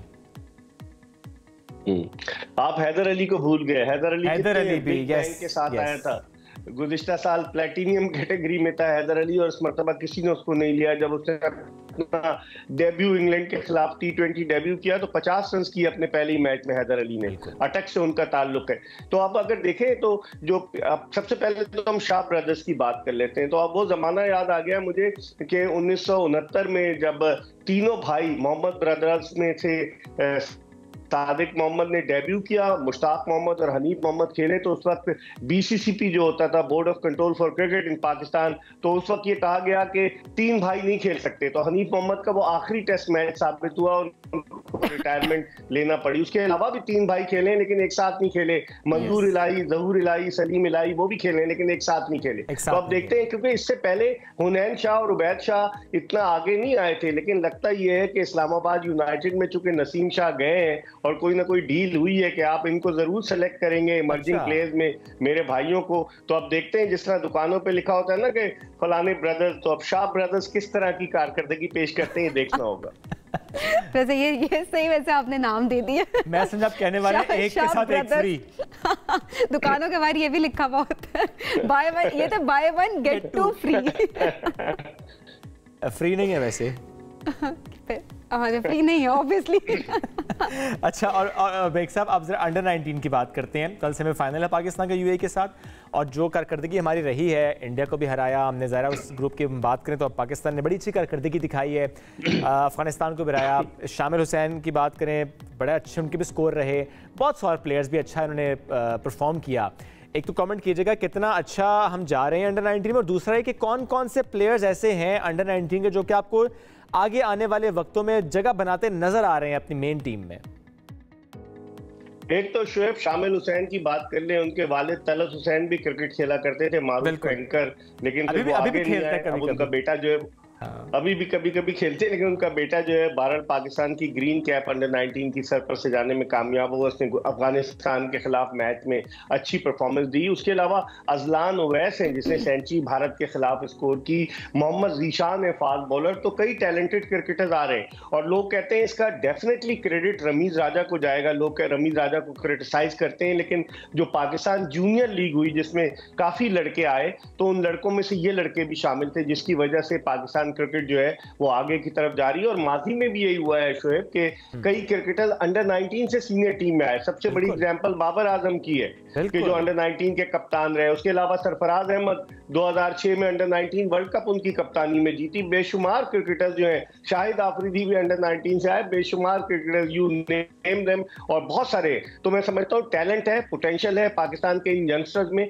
इनको ज्यादा से ज्यादा दौरे मिलने चाहिए। और मुझे उम्मीद है कि ये यूएई को हराकर डेफिनेटली इंशाल्लाह फाइनल के लिए क्वालिफाई करेंगे। लेकिन बेग साहब एक और सवाल भी उठता है ना कि बहुत से ऐसे प्लेयर्स जो कि अंडर 19 में या वैसे हमें लीग्स में अच्छा परफॉर्म करते नजर आते हैं, लेकिन जब वो मेन टीम में आते हैं तो वो सिस्टम का या तो शिकार हो जाते हैं, तो मुतासिर जो लफ्ज आपको बेहतर लगे आप इसमें लगा दें। प्रेशर भी बर्दाश्त नहीं कर पा रहे होते। तो इसका मतलब ये हुआ कि सिस्टम ज्यादा बेहतर करने की जरूरत है, प्लेयर्स का इतना मसला नहीं है, टैलेंट का इतना इशू नहीं है। आप कौन से सिस्टम की बात कर रहे हैं? क्रिकेट का सिस्टम जो है वो बेहतर करने की यकीनन जरूरत है ग्रास रूट लेवल पर। अब आप देखें पेट्रन्स ट्रॉफी होने जा रही है, आखिरी लम्हे पर सुई सदन गैस की कंपनी की टीम ने जो है विड्रॉ कर लिया। अब इन्होंने हायर एजुकेशन कमीशन को कहा है कि आप टीम बनाएं। तो जिस तरीके से हमारी डोमेस्टिक क्रिकेट चली है, अलमिया है कि नदीम खान 2 टेस्ट मैचेस खेले पाकिस्तान की जानिब से, वो डायरेक्टर डोमेस्टिक हैं। जुनैद जिया जो बांग्लादेश के खिलाफ तौकीर जिया के साथ 4 वनडे खेले, 3 विकेटें ली, वो जीएम डोमेस्टिक है। तो क्या हो रहा है, जिस तरीके से स्केड्यूल तरतीब दिया जाता है डोमेस्टिक का, जिस तरीके से डोमेस्टिक के परफॉर्मेंस को नजरअंदाज किया जाता है, वो सारी चीजें देखनी होंगी। क्योंकि जब तक ये सिस्टम नीचे से बेहतर नहीं होगा ग्रास रूट लेवल से, उस वक्त तक आप तवक्को नहीं कर सकते कि आपके पास कोई टॉप के क्रिकेटर्स लाइक बाबर आजम जो है वो आगे की तरफ आए। बिल्कुल ऐसा है। बेग साहब बहुत शुक्रिया, साथ मौजूद थे, हमसे गुफ्तगू कर रहे थे। ब्रेक की तरफ जाएंगे, ब्रेक से वापस आते हैं, साथ रहिए।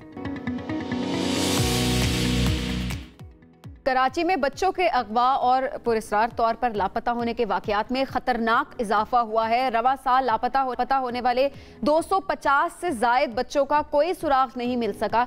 इस साल के पहले 11 माह की अगर बात की जाए तो 1255 बच्चे लापता हुए, जिनमें 950 से जायद बच्चे मिल चुके हैं, जबकि 250 से जायद बच्चों और बच्चियों के वालिदैन अभी तक अपने जिगर गोशों को तलाश कर रहे हैं। इसके साथ अगर हम ओवरऑल क्राइम की बात करें सबीन, तो ज़ाहिर है क्राइम रेट वहाँ पर हमें दिन ब दिन उसमें इजाफा होता नज़र आ रहा है।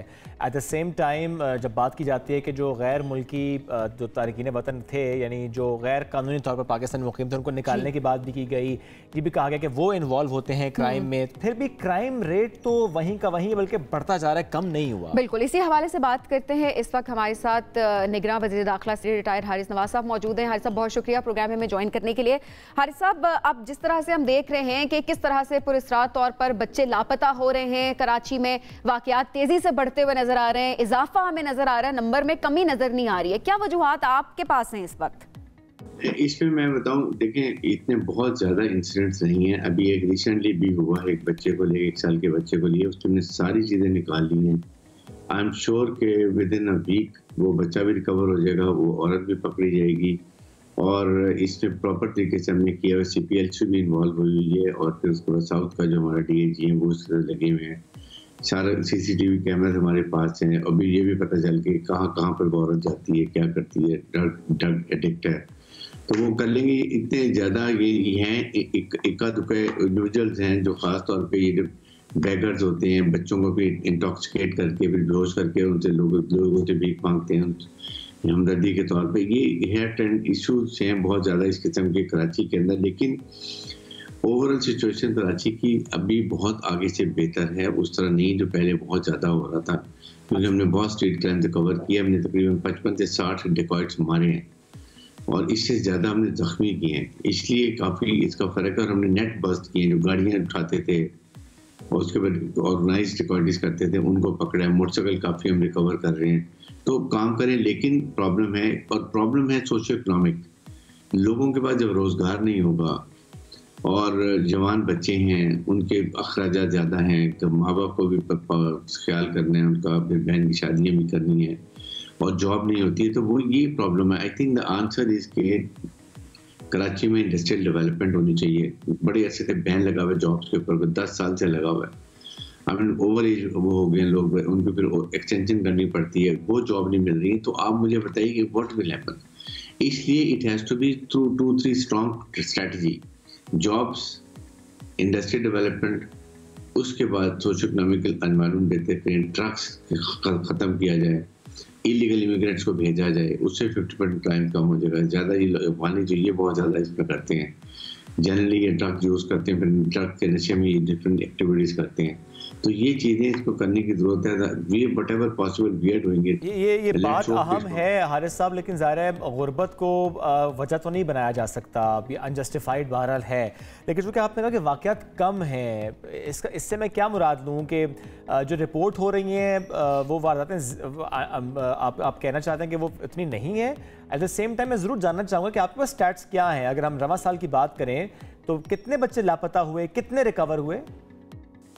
मेरे ख्याल में इसमें 1500 के करीब टोटल साल के बच्चों की थी, लेकिन उसमें से तकरीबन 970 के करीब हमने रिकवर भी की। और बाकी भी कुछ जो जरा बड़े होते हैं बच्चे, वो अपनी मर्जी से भी चले जाते हैं, नाराज होकर जाते हैं, चले जाते हैं, कुछ और वजूहात होती हैं जिसपे चले जाते हैं। लेकिन हमारी सीपीएल के हम लोग बहुत इसमें लगे हुए हैं, इसमें 1 मिनट की हम सोचते हैं। अच्छा हारिस साहब, अब ये भी हमने देखा कि कराची में एक माँ और बेटा भी गिरफ्तार हुए हैं जिनका जो काफी अरसे से लूट मार कर रहे थे, वारदातों में मुलविस थे। इस हवाले से क्या अपडेट्स आपके पास मौजूद है?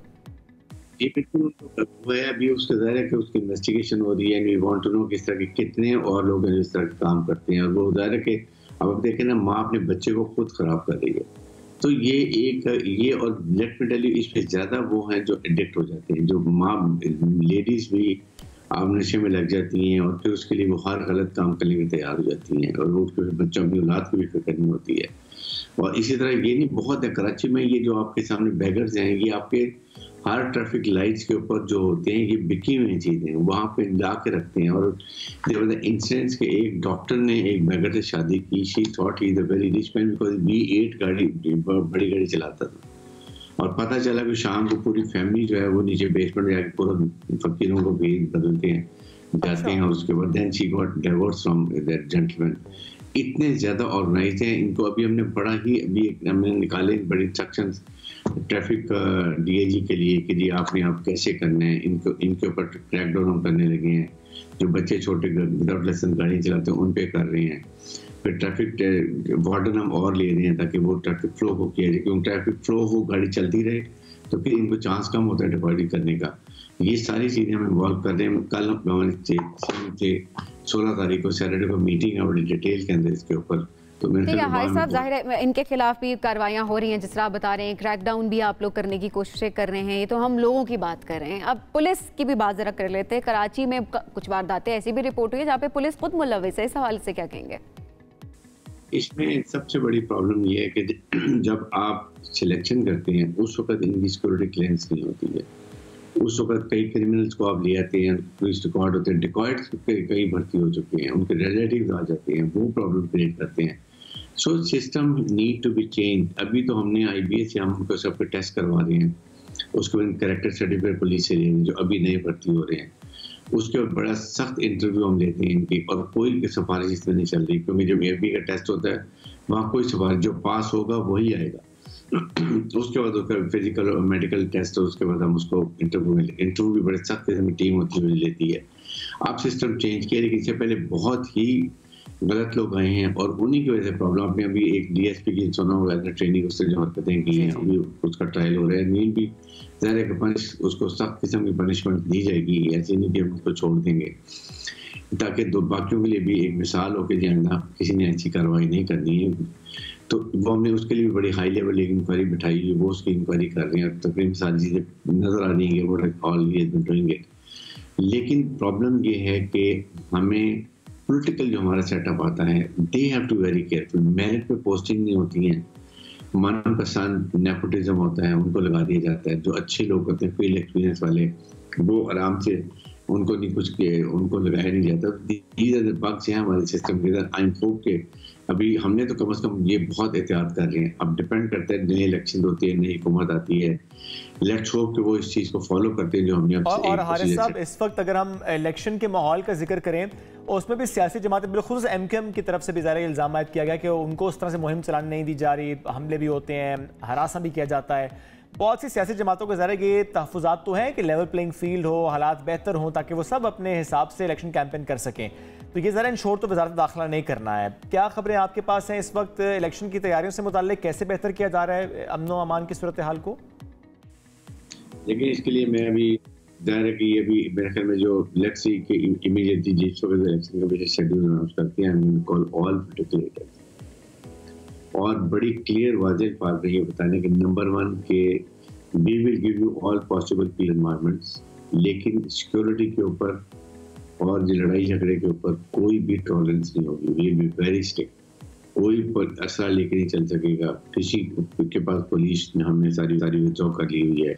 थर्ड ये कि उनको यही बताना है कि आपने कॉर्नर मीटिंग करनी है, आपने जलसे करें, जैसे भी करनी है, आप पीसफुल जलसे करें, हम आपको सिक्योरिटी देंगे। लेकिन अभी कॉलोनी में एक कराची वाक़या हुआ जिसमें एमकेएम के 2 लोग मारे गए हैं और वो हमने उन पठानों को पकड़ भी लिया जिनके आपस में झगड़ा हो रहा था। तो जब तक ये उनको बताने की बात है, ये पॉलिटिकल पार्टीज पे भी डिपेंड करता है कि आप अपने लोगों में जो मिलिटेंट विंग्स हैं उनको ख़त्म करें। उनको कम से कम आप अब अगर इलेक्शन करने हैं जमहूरियत है तो फिर अच्छे तरीके से करें इलेक्शन, और उसके बाद आपने जो भी करने करें, लेकिन किसी लिहाज से भी जरा सी भी कोई आपने कानून को हाथ में लिया तो कानून बड़ी सख्ती से हरकत आएगा और हम मिसाल बनाएंगे बाकी पार्टियों के लिए ताकि कोई भी ऐसी हरकत ना कर सके। हारिस साहब, इस वक्त भी क्या पॉलिटिकल पार्टीज के मिलिटेंट विंग्स हैं? ये मिलिटेंट विंग अब बहुत कम हो चुके हैं। लेकिन अभी भी इनके पास जब जलसे करते हैं कॉर्पोरेट सबके अक्सर लोग हथियार होते हैं, तो वो हमने काफ़ी ड्राइव किया कि ये ना हो। किसी हमने 144 लगाई, कोई आदमी वेपन कैरी नहीं कर सकता, वेपन डिस्प्ले नहीं कर सकता। इसलिए ये कम पहले तो बहुत ज़्यादा हो चुका था, पीपल पार्टी में भी होता था, एएनपी में भी होता था, एमक्यू में होता था, सब पार्टी में होता है, लेकिन अब वो अंडरग्राउंड में छुपे हैं सब, लेकिन साथ ही साथ वेपन कैरी करते हैं। अभी हमने यही कहा कि जब हम इनको प्रोटेक्शन के लिए देंगे तो भाई अचानक भी हम सबकी सर्चिंग करेंगे और अगर किसी के वेपन होगा तो उसको कानून के मुताबिक सजा देंगे। अच्छा हारिस साहब, इलीगल इमिग्रेंट्स के हवाले से भी ज़रा अपडेट ज़रूर दीजिएगा कि कितने तारिकीन वतन को जो गैर कानूनी तौर पर मुकीम है उनको कितने लोगों को भेज दिया गया है, और इसके अलावा स्पेशली अफगानियों के हवाले से अगर बात की जाए कि कितने अफगानी अब तक चले गए हैं और कितने अभी बाकी हैं जिनके खिलाफ कार्रवाई करना बाकी है। कराची से इस वक्त तकरीबन 42,000 करीब लोग जो हैं वो कराची से जा चुके हैं चमन के रास्ते, जिसमें से तकरीबन 3-3.5 जो है ना वो तो हमने फोर्स उनको इवैक्यूएशन की है और बाकी जो वो वॉलंटरीली गए हैं। लेकिन अभी भी हमारे पास टोटल जो तादाद है वो तकरीबन 1,30,000 के करीब है जो कि अभी कराची में, लेकिन उन सब के पास या प्रूफ ऑफ रेजिडेंस कार्ड्स हैं या उनके पास अफगान नेशनल सिटीजन कार्ड्स हैं। तो अब वो देख रहे हैं कि वो चाहे गलत है नहीं है, वी बीन टोल्ड कि जी आपने फेज में उनको हमने टेस्ट नहीं करना। अब हुकूमत ने फैसला करना है कि क्या हमने सबको भेजना है और भेजना चाहिए। जो भी अफगान या गैर मुस्लिम तारिक वतन है एव should go to their respective countries, क्योंकि वो अपने मुल्क के नेशनल है, they are all foreign nationals. तो फॉरेन नेशनल परमानेंट किसी मुल्क में नहीं रह सकता। ये एक हुकूमत को फैसला करना है क्योंकि इसके ऊपर सडन रिजर्वेशन है। हमें आपके सामने इस वक्त हमारे पर टेररिज्म कितना ज़्यादा हो रहा है, अफगानी जिसमें बहुत ज़्यादा होते हैं, वेपन एमुनिशन उससे बहुत अमेरिकन साख्तकार है, उसमें हालात होते हैं। भी आपके सामने डी खान में इंसिडेंट हुआ, इसके लिए और ज़्यादा ज़रूरत हो गई। और कल प्राइम मिनिस्टर ने भी जो ब्रीफिंग बात की है, बड़ी क्लियर बातें की हैं। आई थिंक इसके ऊपर वक्त है कि हम असल में इसके ऊपर आप काम करें। यानी हारिस साहब, जिनके पास दस्तावेजात हैं उनको भी वापस भेजा जा सकता है। इसके लिए आप लोगों को इंतजार करें कि हुकूमत क्या फैसला करती है। बहुत शुक्रिया। ब्रिगेडियर राइट हारिस नवाज साहब साथ मौजूद थे, हमसे अमन अमान की सूरत हाल पर बात कर रहे थे। ब्रेक लेंगे नाज़रीन, ब्रेक से वापस आते हैं, साथ रहिए। वेलकम बैक जी। सुबह से आगे मैं आपको कहेंगे खुशामदीद। और एक सवाल आपसे भी है और एक सवाल आपसे भी है, और वो सवाल ये है कि जब आपका मूड खराब होता है तो आप क्या करते हैं? आप भी हमें कॉल करके जरूर बताएं कि आप क्या करते हैं, और इस वक्त आप बताएं क्या करते हैं। मैंने परसों बताया था आपको, मैं सो जाता हूँ। आप सो जाते हैं? हाँ, आपने बता दिया था। अच्छा, मेरे से पूछे ना फिर। आप क्या करती हैं? मेरे से आपने नहीं पूछा था परसों। मुझे याद है। अच्छा, असल में चार थी, मैं इनसे पूछूं। जी मैडम बताइए, आप क्या करती हैं मूड खराब होता है? अच्छा, मेरा जब मूड खराब होता है तो मैं बहुत बुरा काम करती हूँ। वो ये होता है कि बाद में जो सोच के मुझे मेरा और मूड खराब हो जाता है कि मैं पैसे स्पेंड करना शुरू कर देती हूँ। मतलब मैं शॉपिंग करना शुरू कर देती हूँ। या अब ऑब्वियसली कुछ लोग इससे रिलेट भी कर सकते होंगे कि वो टेम्परेरी उनको एक रिलीफ चाहिए होता है कि अच्छा जी टेम्परेरी उनका मूड ठीक हो जाए। लेकिन जब बाद में जब आप उस फेज से निकलते हैं और आप अकाउंट देखते हैं तो उसके बाद आप मजीद परेशान हो। आप सवाब कमाना चाहती हैं? ऑब्वियसली, कौन नहीं कमाना चाहता। आपका मसला भी हल होगा, सवाब भी मिलेगा। क्या? जब मूड खराब हो आपने शॉपिंग करनी है और मेरे लिए करनी है। इससे हो गया कि आपका मूड भी अच्छा होगा कि शॉपिंग कर रही है और सवाब भी मिल जाएगा ना। दो अलग बात है। जब मेरा मूड खराब होता है तो मेरा अपने लिए शॉपिंग करने का दिल करता है, किसी और के लिए करने का दिल नहीं करेगा, वरना मेरा मूड और खराब हो जाएगा। आप अपने को एंकर के लिए भी करें। अच्छा जेनेटी, आपसे साहब की बर्थडे भी आ रही है, आपको कोई गिफ्ट दिया जा सकता है। बिल्कुल सही। अच्छा, बहुत सारे लोग रिलेट कर सकते होंगे। कुछ लोग कहते हैं कि जब हमारा मूड खराब होता है तो हम खाना खाना शुरू करते हैं, ज्यादा खाना खा रहे होते हैं। लेकिन क्या ये एक सही अप्रोच है, या फिर क्या बेहतर और हम कर सकते हैं कि अपना मूड अच्छा करें और उस मूड को किस तरह से अपने ऊपर तारी करना भी बाज़ों का जरूरी होता है, फेस से गुजरना। तो इसी हवाले से आज बात करेंगे। आप हमें कॉल भी जरूर करें और हमें ये बात जरूर बताएं कि जब आपका मूड खराब होता है तो आप क्या करते हैं और आप इस हवाले से आपकी अप्रोच क्या होती है। इस वक्त हमारे साथ वजिया जफर भी मौजूद, उनसे बात करते हैं। वजिया, बहुत शुक्रिया हमें ज्वाइन करने के लिए। वजिया, आप सबसे पहले तो मैं कहूँगी जिस तरह मैं डैमेज करती हूँ अपने आप को एक तरह से कि बहुत सारे लोग जिस तरह खाना खा रहे होते हैं ज़्यादा और मैं जो हूँ वो शॉपिंग बहुत ज़्यादा करना शुरू कर देती हूँ, ये इसका कितना इम्पैक्ट होता है? क्या किया जाए जब मूड खराब हो? सबीन, बिल्कुल ऐसा ही है। जैसे हम स्ट्रेसफुल ईटिंग कहते हैं ना, स्ट्रेसफुल शॉपिंग भी हम जो कर रहे होते हैं, अंडर स्ट्रेस जो है बहुत सारी ऐसी एक्टिविटीज़ कर रहे होते हैं जो हमें वक्ती तो हमारे मूड को थोड़ा स्टेबलाइज कर देती है, हार्मोनल बैलेंस कर देती है। बट वो जो हमारा इशू है, जो हमारा जिसमें हमारा मूड स्विंग्स आए होते हैं, उस पर हमारी एक तो अवेयरनेस नहीं आती, ठीक है, एंड सेकेंडली उस पर हमारी डिपेंडेंसी आना शुरू हो जाती है चीज़ों पे, लोगों पे, और उसी पे हमारा कोपिंग मैकेनिज्म बन जाता है ब्लेमिंग, ठीक है। इसीलिए आप नोट करें कि हम ज़्यादातर मूड स्विंग्स जो हैं ज़्यादातर उनको हैंडल इसी तरह करने की वजह से हम सप्रेस कर रहे होते हैं। और मूड स्विंग्स ऐसे हैं कि अगर आप उनको हैंडल नहीं करते परमानेंटली, उनका कोई सोल्यूशन नहीं निकालते, तो टेम्पररी बेसिस पे इश्यूज आना शुरू हो जाते हैं। फॉर एग्जांपल, बैठे बैठे मूड अजीब हो जाए विदाउट एनी रीज़न, ठीक है, क्योंकि फिर आपकी बॉडी को, आपके ब्रेन को लर्न नहीं करना आया ना, आपके माइंड को लर्न नहीं करना आया। सो इट्स वेरी इंपॉर्टेंट कि जैसे स्ट्रेसफुल ईटिंग जो है वो सेहत के लिए, वो ब्रेन के लिए, माइंड के लिए अच्छी नहीं है। इसी तरह से हम बहुत ज़्यादा पार्टीज़ में चले जाते हैं, शॉपिंग करने लग जाते हैं, गैदरिंग्स में चले जाते हैं, या फिर हम कोई ऐसी एक्टिविटी कर लेते हैं, ड्रग अब्यूज़, ठीक है।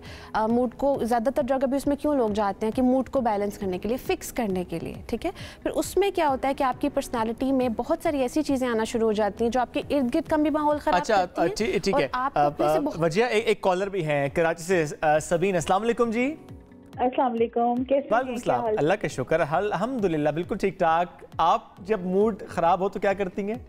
मेरा मूड खराब हो तो मैं सबसे पहले पौधों को ठीक करती हूँ, कोशिश करती हूँ पौधों को देखूं। ये होता है। और दूसरे के खाना पकाना, कुछ भी निकाल के पकाना शुरू कर दें आप, उल्टी सीधी चीजें डालेंगे, अच्छी चीज बन जाती है। वैसे ये बड़ी अच्छी चीज है जिस चीज में आपको, एक तो है कि जो प्लांट्स होते हैं वो वैसे ही आपको बड़ा सुकून दे रहे होते हैं। ये बड़ा अच्छा है। इनके घर वाले बहुत खुश रहते होंगे, एक तो पौधे ठीक हो जाते हैं, अच्छा, दूसरा खाना भी एक्स्ट्रा बन जाता है। मतलब हर कोई हर वक्त इस कोशिश पे लगा रहता है कि आपको मूड कैसे खराब करना है। नहीं, अल्लाह करे ऐसा नहीं होता, कभी मूड खराब नहीं होता, लेकिन जिंदगी है, अप डाउन तो चलता रहता है। लेकिन ये कि बस आप कोशिश करें कि बिजी रखें अपने आप को, तो कोशिश करें कि बिजी रखें, ये बहुत अच्छा पॉइंट है। चलिए ठीक है, नेगेटिव एनर्जीज मिली कुछ करे, इससे बेहतर है कि अपने आप को अपने में ही बिजी रखिए, उसी में खुश हो जाए। क्या आप किसी और को नुकसान ना पहुंचाएं, आपने बड़ी प्यारी बात की है, किसी और को, क्योंकि बाजू का जब आपका मूड खराब हो रहा होता है, बहुत सारे लोग होते हैं जो एक टॉक्सिक सिचुएशन क्रिएट करना शुरू कर देते हैं, तो ऐसा मत करें, नेगेटिविटी क्रिएट करना शुरू कर देते हैं। इट्स बेटर कि अपने ऊपर टाइम स्पेंड करें और जो आपको पसंद है आप वो करें। एक और कॉलर है, अदनान है हमारे साथ। अस्सलाम वालेकुम अदनान, क्या कहना चाहते हैं? जी वालेकुम सलाम सर, क्या हाल चाल है? ठीक ठाक? अल्लाह का शुक्र, ठीक ठाक। जी सर, मेरे अंदाजे के मुताबिक तो ये है कि सबसे पहले तो ये जो आपका प्रोग्राम है सुबह से आगे, सुबह मूड फ्रेश करने के लिए तो मेरे हिसाब से यही काफी है। माशाल्लाह बहुत अच्छा प्रोग्राम लेके रोजाना एक नया टॉपिक। बहुत शुक्रिया अदनान। अब बताएं, जब आपका मूड खराब हो तो क्या करते हैं? अब सुबह में मूड खराब हुआ तो आपने सुबह से आगे देख लिया, लेकिन सुबह से आगे के बाद मूड खराब हुआ तो क्या किया? सबसे पहले तो हम जब ये जॉब पे आते हैं ना, तो माशाल्लाह ये सबसे जो आपका प्रोग्राम है सुबह से आगे रोज एक नया टॉपिक लेके आते हैं जिसमें हमें बहुत इंटरटेनमेंट मिलती है। बहुत शुक्रिया अदनान, बहुत शुक्रिया कॉल करने के लिए। अच्छा वजी, आप समटाइम मूड अगर ख़राब हो जाए, बजाय इसे कि आप एक आर्जी सोल्यूशन की तरफ जाएं, आप उस फेज़ में रहें, क्या ये ज़रूरी होता है, अच्छा होता है, इसका फ़ायदा होता है? यूजली हम इंसान के एग्जिस्टेंस की बात करें ना, तो वो लर्न करता है पेन से, उसकी ग्रोथ ही पेन से होती है। लेकिन हम इसको इतना अंडर एस्टिमेट कर रहे होते हैं इस इमोशन को, कि जब तक ये इमोशन एंगर में नहीं चला जाता, फ्रस्ट्रेशन में नहीं चला जाता, तब तक हम अपने आप को दूसरे को सीरियस नहीं लेते। तब तक हम पेन को दूसरे की भी, हम क्या करते हैं, कोई रो रहा है तो हम कहते हैं नहीं इट्स ओके, ठीक हो जाओगे, इग्नोर करो, ये खा लो, ये कर लो। बहुत कॉमन प्रैक्टिस है। माँ अगर बच्चे को देख रही है तो बच्चे को कहेगी टीवी देख लो। अच्छा, यहाँ पर मैं एक चीज़ ऐड करना चाहूँगी जो यूजली क्लाइंट्स रिपोर्ट कर रहे हैं कि स्क्रोलिंग वाली चीज़ बहुत स्टार्ट हो गई है। आप ज़रा सा डिस्टर्ब हुए हैं, आपने वीडियोस जो हैं यूट्यूब इंस्टा पे स्क्रॉलिंग स्टार्ट कर दिया। अब उससे क्या होता है कि आप ऐसी ऐसी वीडियोस देख रहे होते हैं जो आपके मूड को फ्लक्चुएट करती हैं। सो जो आपका एक्चुअल इमोशन होता है, जैसे मुझे क्लाइंट ने कॉल की, शी सेड कि मैं एक इशू पे बहुत अपसेट हूँ, बट मुझे भी समझ नहीं आ रहा क्योंकि मैंने आपके सेशन से कुछ देर पहले ऐसी वीडियोज़ देख ली हैं जो डिस्टर्बिंग थी। तो मैं अब क्या उस इवेंट की वजह से अपसेट हूँ, या मैं स्क्रॉलिंग जो मैंने करके वीडियोज़ देखी हैं मैं उस वजह से अपसेट हूँ? शी वॉज लाइक कि मैंने तो इसलिए स्क्रॉलिंग की थोड़ा माइंड डाइवर्ट किया, राइट। सो अब आप ये देखो कि हम जो इमोशन को हैंडल, सैड सॉन्ग सुनना, मेरे क्लाइंट्स की लिस्ट जब मैं लेती हूँ, मैं बाकायदा लिस्ट लेती हूँ उनके सॉन्ग्स किस तरह के, वो उसमें सारे दुखी गाने हैं, ऐसे दुखी गाने हैं जो कि लिटरली सुन के आप डिप्रेस हो जाएं। So it's so very important कि आप अपने उस इमोशन को अंडरस्टैंड करें, फील करें, रैदर देन कि आप उस पर जो है इतना ज़्यादा उसको तारीख कर लें, और तारीख करना इन अ सेंस कि मिस हैंडल करें। अब फॉर एग्जांपल अगर आपका बच्चा उदास है, आप क्या उसको उदास मूवीज़ दिखाएंगे, सैड मूवीज़ दिखाएंगे, सैड सॉन्ग सुनाएंगे? तो जब अपने बच्चे के साथ नहीं कर सकते, अपनी फ्रेंड के साथ नहीं कर सकते, तो वजह देखिए जब मूड खराब होता है तो ऑब्वियसली आपका दिल यही कर रहा होता है ना कि उदास वाले गाने सुने, और मतलब सैड सॉन्ग्स, वो लिस्ट ही आपकी उस तरह से होना शुरू हो जाती है। लेकिन चलिए अब सोल्यूशन की अगर बात की जाए तो क्या किया जाए ऐसी सिचुएशन में, किस तरह से इसको गुजारा जाए? अच्छा, फर्स्ट ऑफ ऑल जो हम क्लाइंट्स को भी टीच करते हैं, जो एज ए साइकोलॉजिस्ट मैं खुद भी अपने पे अप्लाई करती हूँ, कि फॉर एग्जांपल अगर आपको कुछ चीज़ डिस्टर्ब की है, पहले तो आप इमोशन को अंडरस्टैंड करें कि आपको बॉडीली सिम्टम्स क्या आ रहे हैं। कुछ लोग ये रिपोर्ट करते हैं चेस्ट में पेन हो रहा है, शोल्डर्स में बर्डन फील हो रहा है, मसल स्टिफनेस हो रही है, हेडेक की कंप्लेन हो रही है। तो आप थोड़ा टाइम अपने इमोशनली जो आपका डैमेज हो रहा है उसको फील करें, बॉडी में कहाँ फील। उसके बाद आपको क्या चीज़ डिस्टर्ब करी है उसके बारे में थोड़ा सा सोचें। थोड़ा इसलिए कह रही हूँ कि जब आप बहुत ज़्यादा जाते हैं डेप्थ में तो और चीज़ें फ्लैशबैक्स में आ जाती हैं, ठीक है। तो उस सिचुएशन से रिलेटेड आपको क्या तंग कर रहा है, आप उस पर अंडरस्टैंडिंग करें। और बहुत अच्छा ये होता है कि आप किसी करीबी जो आपको बहुत अच्छा समझता है उससे बात करें। ज़्यादातर जो बच्चे हैं या लोग हैं वो ऑनलाइन फ्रेंड्स बना रहे हैं, उनसे बात करने लग जाते हैं। डिस्कॉर्ड है, बहुत सारी ऐसी ऐप्स हैं, उन पर जो हैं ये चीज़ इट्स अनहेल्दी, राइट, क्योंकि वो आपको अंडरस्टैंड नहीं करते हैं और हम ट्रस्ट भी उन्हीं पे कर रहे होते हैं। जो बच्चों की बात करूँ, टीनेजर्स की, सो आपकी सिस्टर हैं या मदर हैं या कोई ऐसा रिलेटिव आपके साथ रहता है या आपकी बेस्ट फ्रेंड है। एक तो मैं हमेशा कहती हूँ सोशल सर्कल स्ट्रॉन्ग रखें। आपके दोस्त अच्छे होने चाहिए, अंडरस्टैंड करने वाले, ना कि आपको बुली या टॉक्सिक फ्रेंड्स हो। और दूसरा, आप घर में किसी ना किसी के साथ इतनी अटैचमेंट रखें कि जब कोई मुश्किल वक्त आए, रात को 1 बज रहा है, कोई दोस्त अवेलेबल नहीं, कुछ भी, तो आप उससे कुछ शेयर करने वाला पास हो, राइट। तो जब आप अंडरस्टैंडिंग बनाते हैं तो उससे आपको जब मसले का हल नज़र आना शुरू होता है, सोल्यूशन फील नज़र आता है, तो आप सॉर्ट आउट जब करने लगते हैं तो ऑटोमेटिकली आपका स्ट्रेस कम होता है। दूसरी चीज़, ज़्यादातर एंजाइटी के क्लाइंट से रिपोर्ट करते हैं कि स्ट्रेस आया और हमें लगा कोई सोल्यूशन नहीं है, हेल्पलेस फील किया, सफोकेशन हुई और एंजाइटी ट्रिगर हो गई। ये फील भी होता है वजिया कि पैनिक अटैक आ गया है, उसमें क्या करें फिर? पैनिक अटैक के सिम्टम्स जो है ना, देखें जब आपको जिस टाइम पैनिक अटैक हुआ है ना, उससे पहले कंडीशन आती है जिसमें आपको सिम्टम्स पता लग रहे होते हैं, चेस्ट पेन, एकदम नहीं आता पैनिक अटैक। आपकी थॉट्स और आपके इमोशंस पहले आपको अलार्म करते हैं, उसी स्टेज पे हमें पैनिक अटैक को पकड़ना होता है। This is very important. Panic attack anxiety होती तब है जब हमें फ्यूचर की थॉट्स आती हैं, हेल्पलेसनेस, ऐसे ना हो जाए, ये ना हो जाए, मुझे मेरा दिल ना बंद, मुझे हार्ट अटैक ना हो जाए, क्या घर वालों को कुछ ना हो जाए, बहुत सारे ऐसे थॉट्स आना शुरू होते हैं। स्पेशली रात के टाइम अगर आप बात करें, उसमें इट्स वेरी इंपॉर्टेंट कि आप जब वो थॉट्स आ रही है ना, तो उनको फ़ौरन से चैनलाइज करें, ऑल्टरनेटिव थॉट्स पे लाएं अपने आप को, बिकॉज वो थॉट्स ही मोस्टली थॉट्स ट्रिगर करती हैं एंजाइटी को। सो जब अपने थॉट्स को हैंडल करने लग जाते हैं, फॉर एग्जांपल अगर आपको एक रात पैनिक अटैक हुआ है, तो अब आपको ये अलार्म मिल गया है, ये दोबारा फ्रीक्वेंसी आ सकती है, इसलिए अब आप चेन ऑफ थॉट्स बनाना शुरू कर दें। आप उन थॉट्स पे बात करना शुरू कर दें, साइकोलॉजिस्ट के विजिट करें, क्योंकि एंजाइटी के बहुत अच्छे ट्रीटमेंट्स हैं, बहुत अच्छी एक्सरसाइजेज हैं, हमारी बहुत अच्छी थेरेपीज़ हैं इसके ऊपर, राइट। लोगों को इसकी अवेयरनेस नहीं है, बट एंजाइटी पे बहुत ज़बरदस्त ट्रीटमेंट्स हैं। लिटरली क्लाइंट्स आते ही नहीं है दोबारा ट्रीटमेंट के बाद, क्योंकि वो हम उनको सिखाते हैं कि आपने करना क्या है, इंडिपेंडेंट कैसे होना है, इंडिपेंडेंटली कैसे हैंडल करना है। फिर इसके अलावा क्लाइंट्स यूजली सेफ्टी लिस्ट बनाना शुरू कर देते हैं। सेफ्टी लिस्ट में क्या होता है कि डॉक्टर का नंबर रख लिया, 12 बजे जैसे ही थोड़ा सा फील हुआ तो कॉल करना शुरू कर दी डॉक्टर को, या पैनिक हो के जो है फ़ौरन से एक्शंस लेना। तो एक्शंस को आपने कंट्रोल करना है और अपने माइंड को ये रीअश्योरेंस देनी है। ये बड़ी अच्छी बात है कि दोबारा आना नहीं पड़ता, क्योंकि वो सारी टेक्निक सिखा कर भेज दी जाती है, इसलिए कहते हैं प्रोफेशनल हेल्प हमेशा बड़ी ज़रूरी है। तो एक कॉलर है हमारे साथ जी, ताज बानो है गिलगित से। जी अस्सलाम वालेकुम, क्या कहेंगी? अस्सलाम वालेकुम। वालेकुम सलाम, कैसी हैं आप? शुक्र अल्हम्दुलिल्लाह। ताजबानो, ये बताएं कि कभी मूड ख़राब हो तो क्या करती हैं? मूड ख़राब हो तो मैं बाहर निकलती हूँ, कोई यार दोस्त के साथ में बातचीत कर रही हूँ, बस अपने घर की, अपने हालात की, अपने दिल की बात इजहार करती हूँ। ताजबानो, हमारा अगर कभी ऐसा मूड हो जाए कि ब्रेक लेना चाहते हो तो हम तो गिलगित की तरफ जाते हैं, नॉर्थ की तरफ जाते हैं। इतना खूबसूरत, इतना प्यारा इलाका है आपका, तो ये हम सोच नहीं सकते कि वहाँ के लोगों को भी कोई डिप्रेशन होता होगा। वो तो इतने प्यारे इलाके में रहते हैं। जी जी, अल्हम्दुलिल्लाह, अल्लाह की करम है हमारे ऊपर। तो आप लोगों से मैंने टीवी पे आप लोगों के नंबर देखी थी, इसलिए रोल किया मैंने। तो मेरे बहुत अच्छा किया। जी जी, बताएं। मेरा एक बच्चा है, 13 साल खत्म, 14 साल शुरू हुआ है। उसका सन 2010 की पैदाइश है। वो हद से बढ़ के चिड़चिड़ापन हुआ है, हर बात में मेरे साथ लड़ता है। तो उसके लिए मेरे लिए कोई हेल्प की जरूरत है। अच्छा, और ये कब से है उसके साथ इशू? उसके साथ इशू है कोई साल हुआ, ज्यादा इशू हुआ है। इससे पहले मैंने उसको कराची में पढ़ा रही थी, वहाँ से भी आया। उसके बाद गुजरान वाले में रह के वहाँ से भी आया। अभी वो ज्यादा बाहर रहना चाहता है, तो मैं हद से बढ़ के परेशान हूँ। मैं, मेरा भाई है, न मेरी माँ है, तो बीमार है, माँ का कुछ कर नहीं सकती है, ना बाप है। बाप तो अच्छा ताजबानो, एक और बात पूछना जरूर चाहेंगे कि आपने कभी बैठ के उससे बड़े प्यार से बात की जब उसका मूड थोड़ा बेहतर हो कि अच्छा बताओ इशू क्या है, क्यों ऐसे करते हो? कभी बात की, उससे कम्युनिकेट किया? जी, वो हाँ ज्यादा किया मैंने उससे बैठ के भी बात की है, समझाया भी है उसको, है मार पीटा भी है, प्यार से समझाया भी है। ये मारना पीटना नहीं था, वो शायद इसी वजह से जिद्दी होकर, चिड़चिड़ा होकर, कि उससे हर कोई चिड़ा है तो बच्चे की ओवरऑल जो पर्सनालिटी है वही चिड़चिड़ेपन का शिकार हो जाती है। तो ज़्यादा बेहतर हम जो आपको सजेस्ट कर सकते हैं, क्योंकि हम इन टॉपिक्स पे बात भी कर रहे होते हैं, बच्चे जिद्दी, बच्चों का चिड़चिड़ापन, पेरेंट्स को किस तरह से उसको डील करना चाहिए।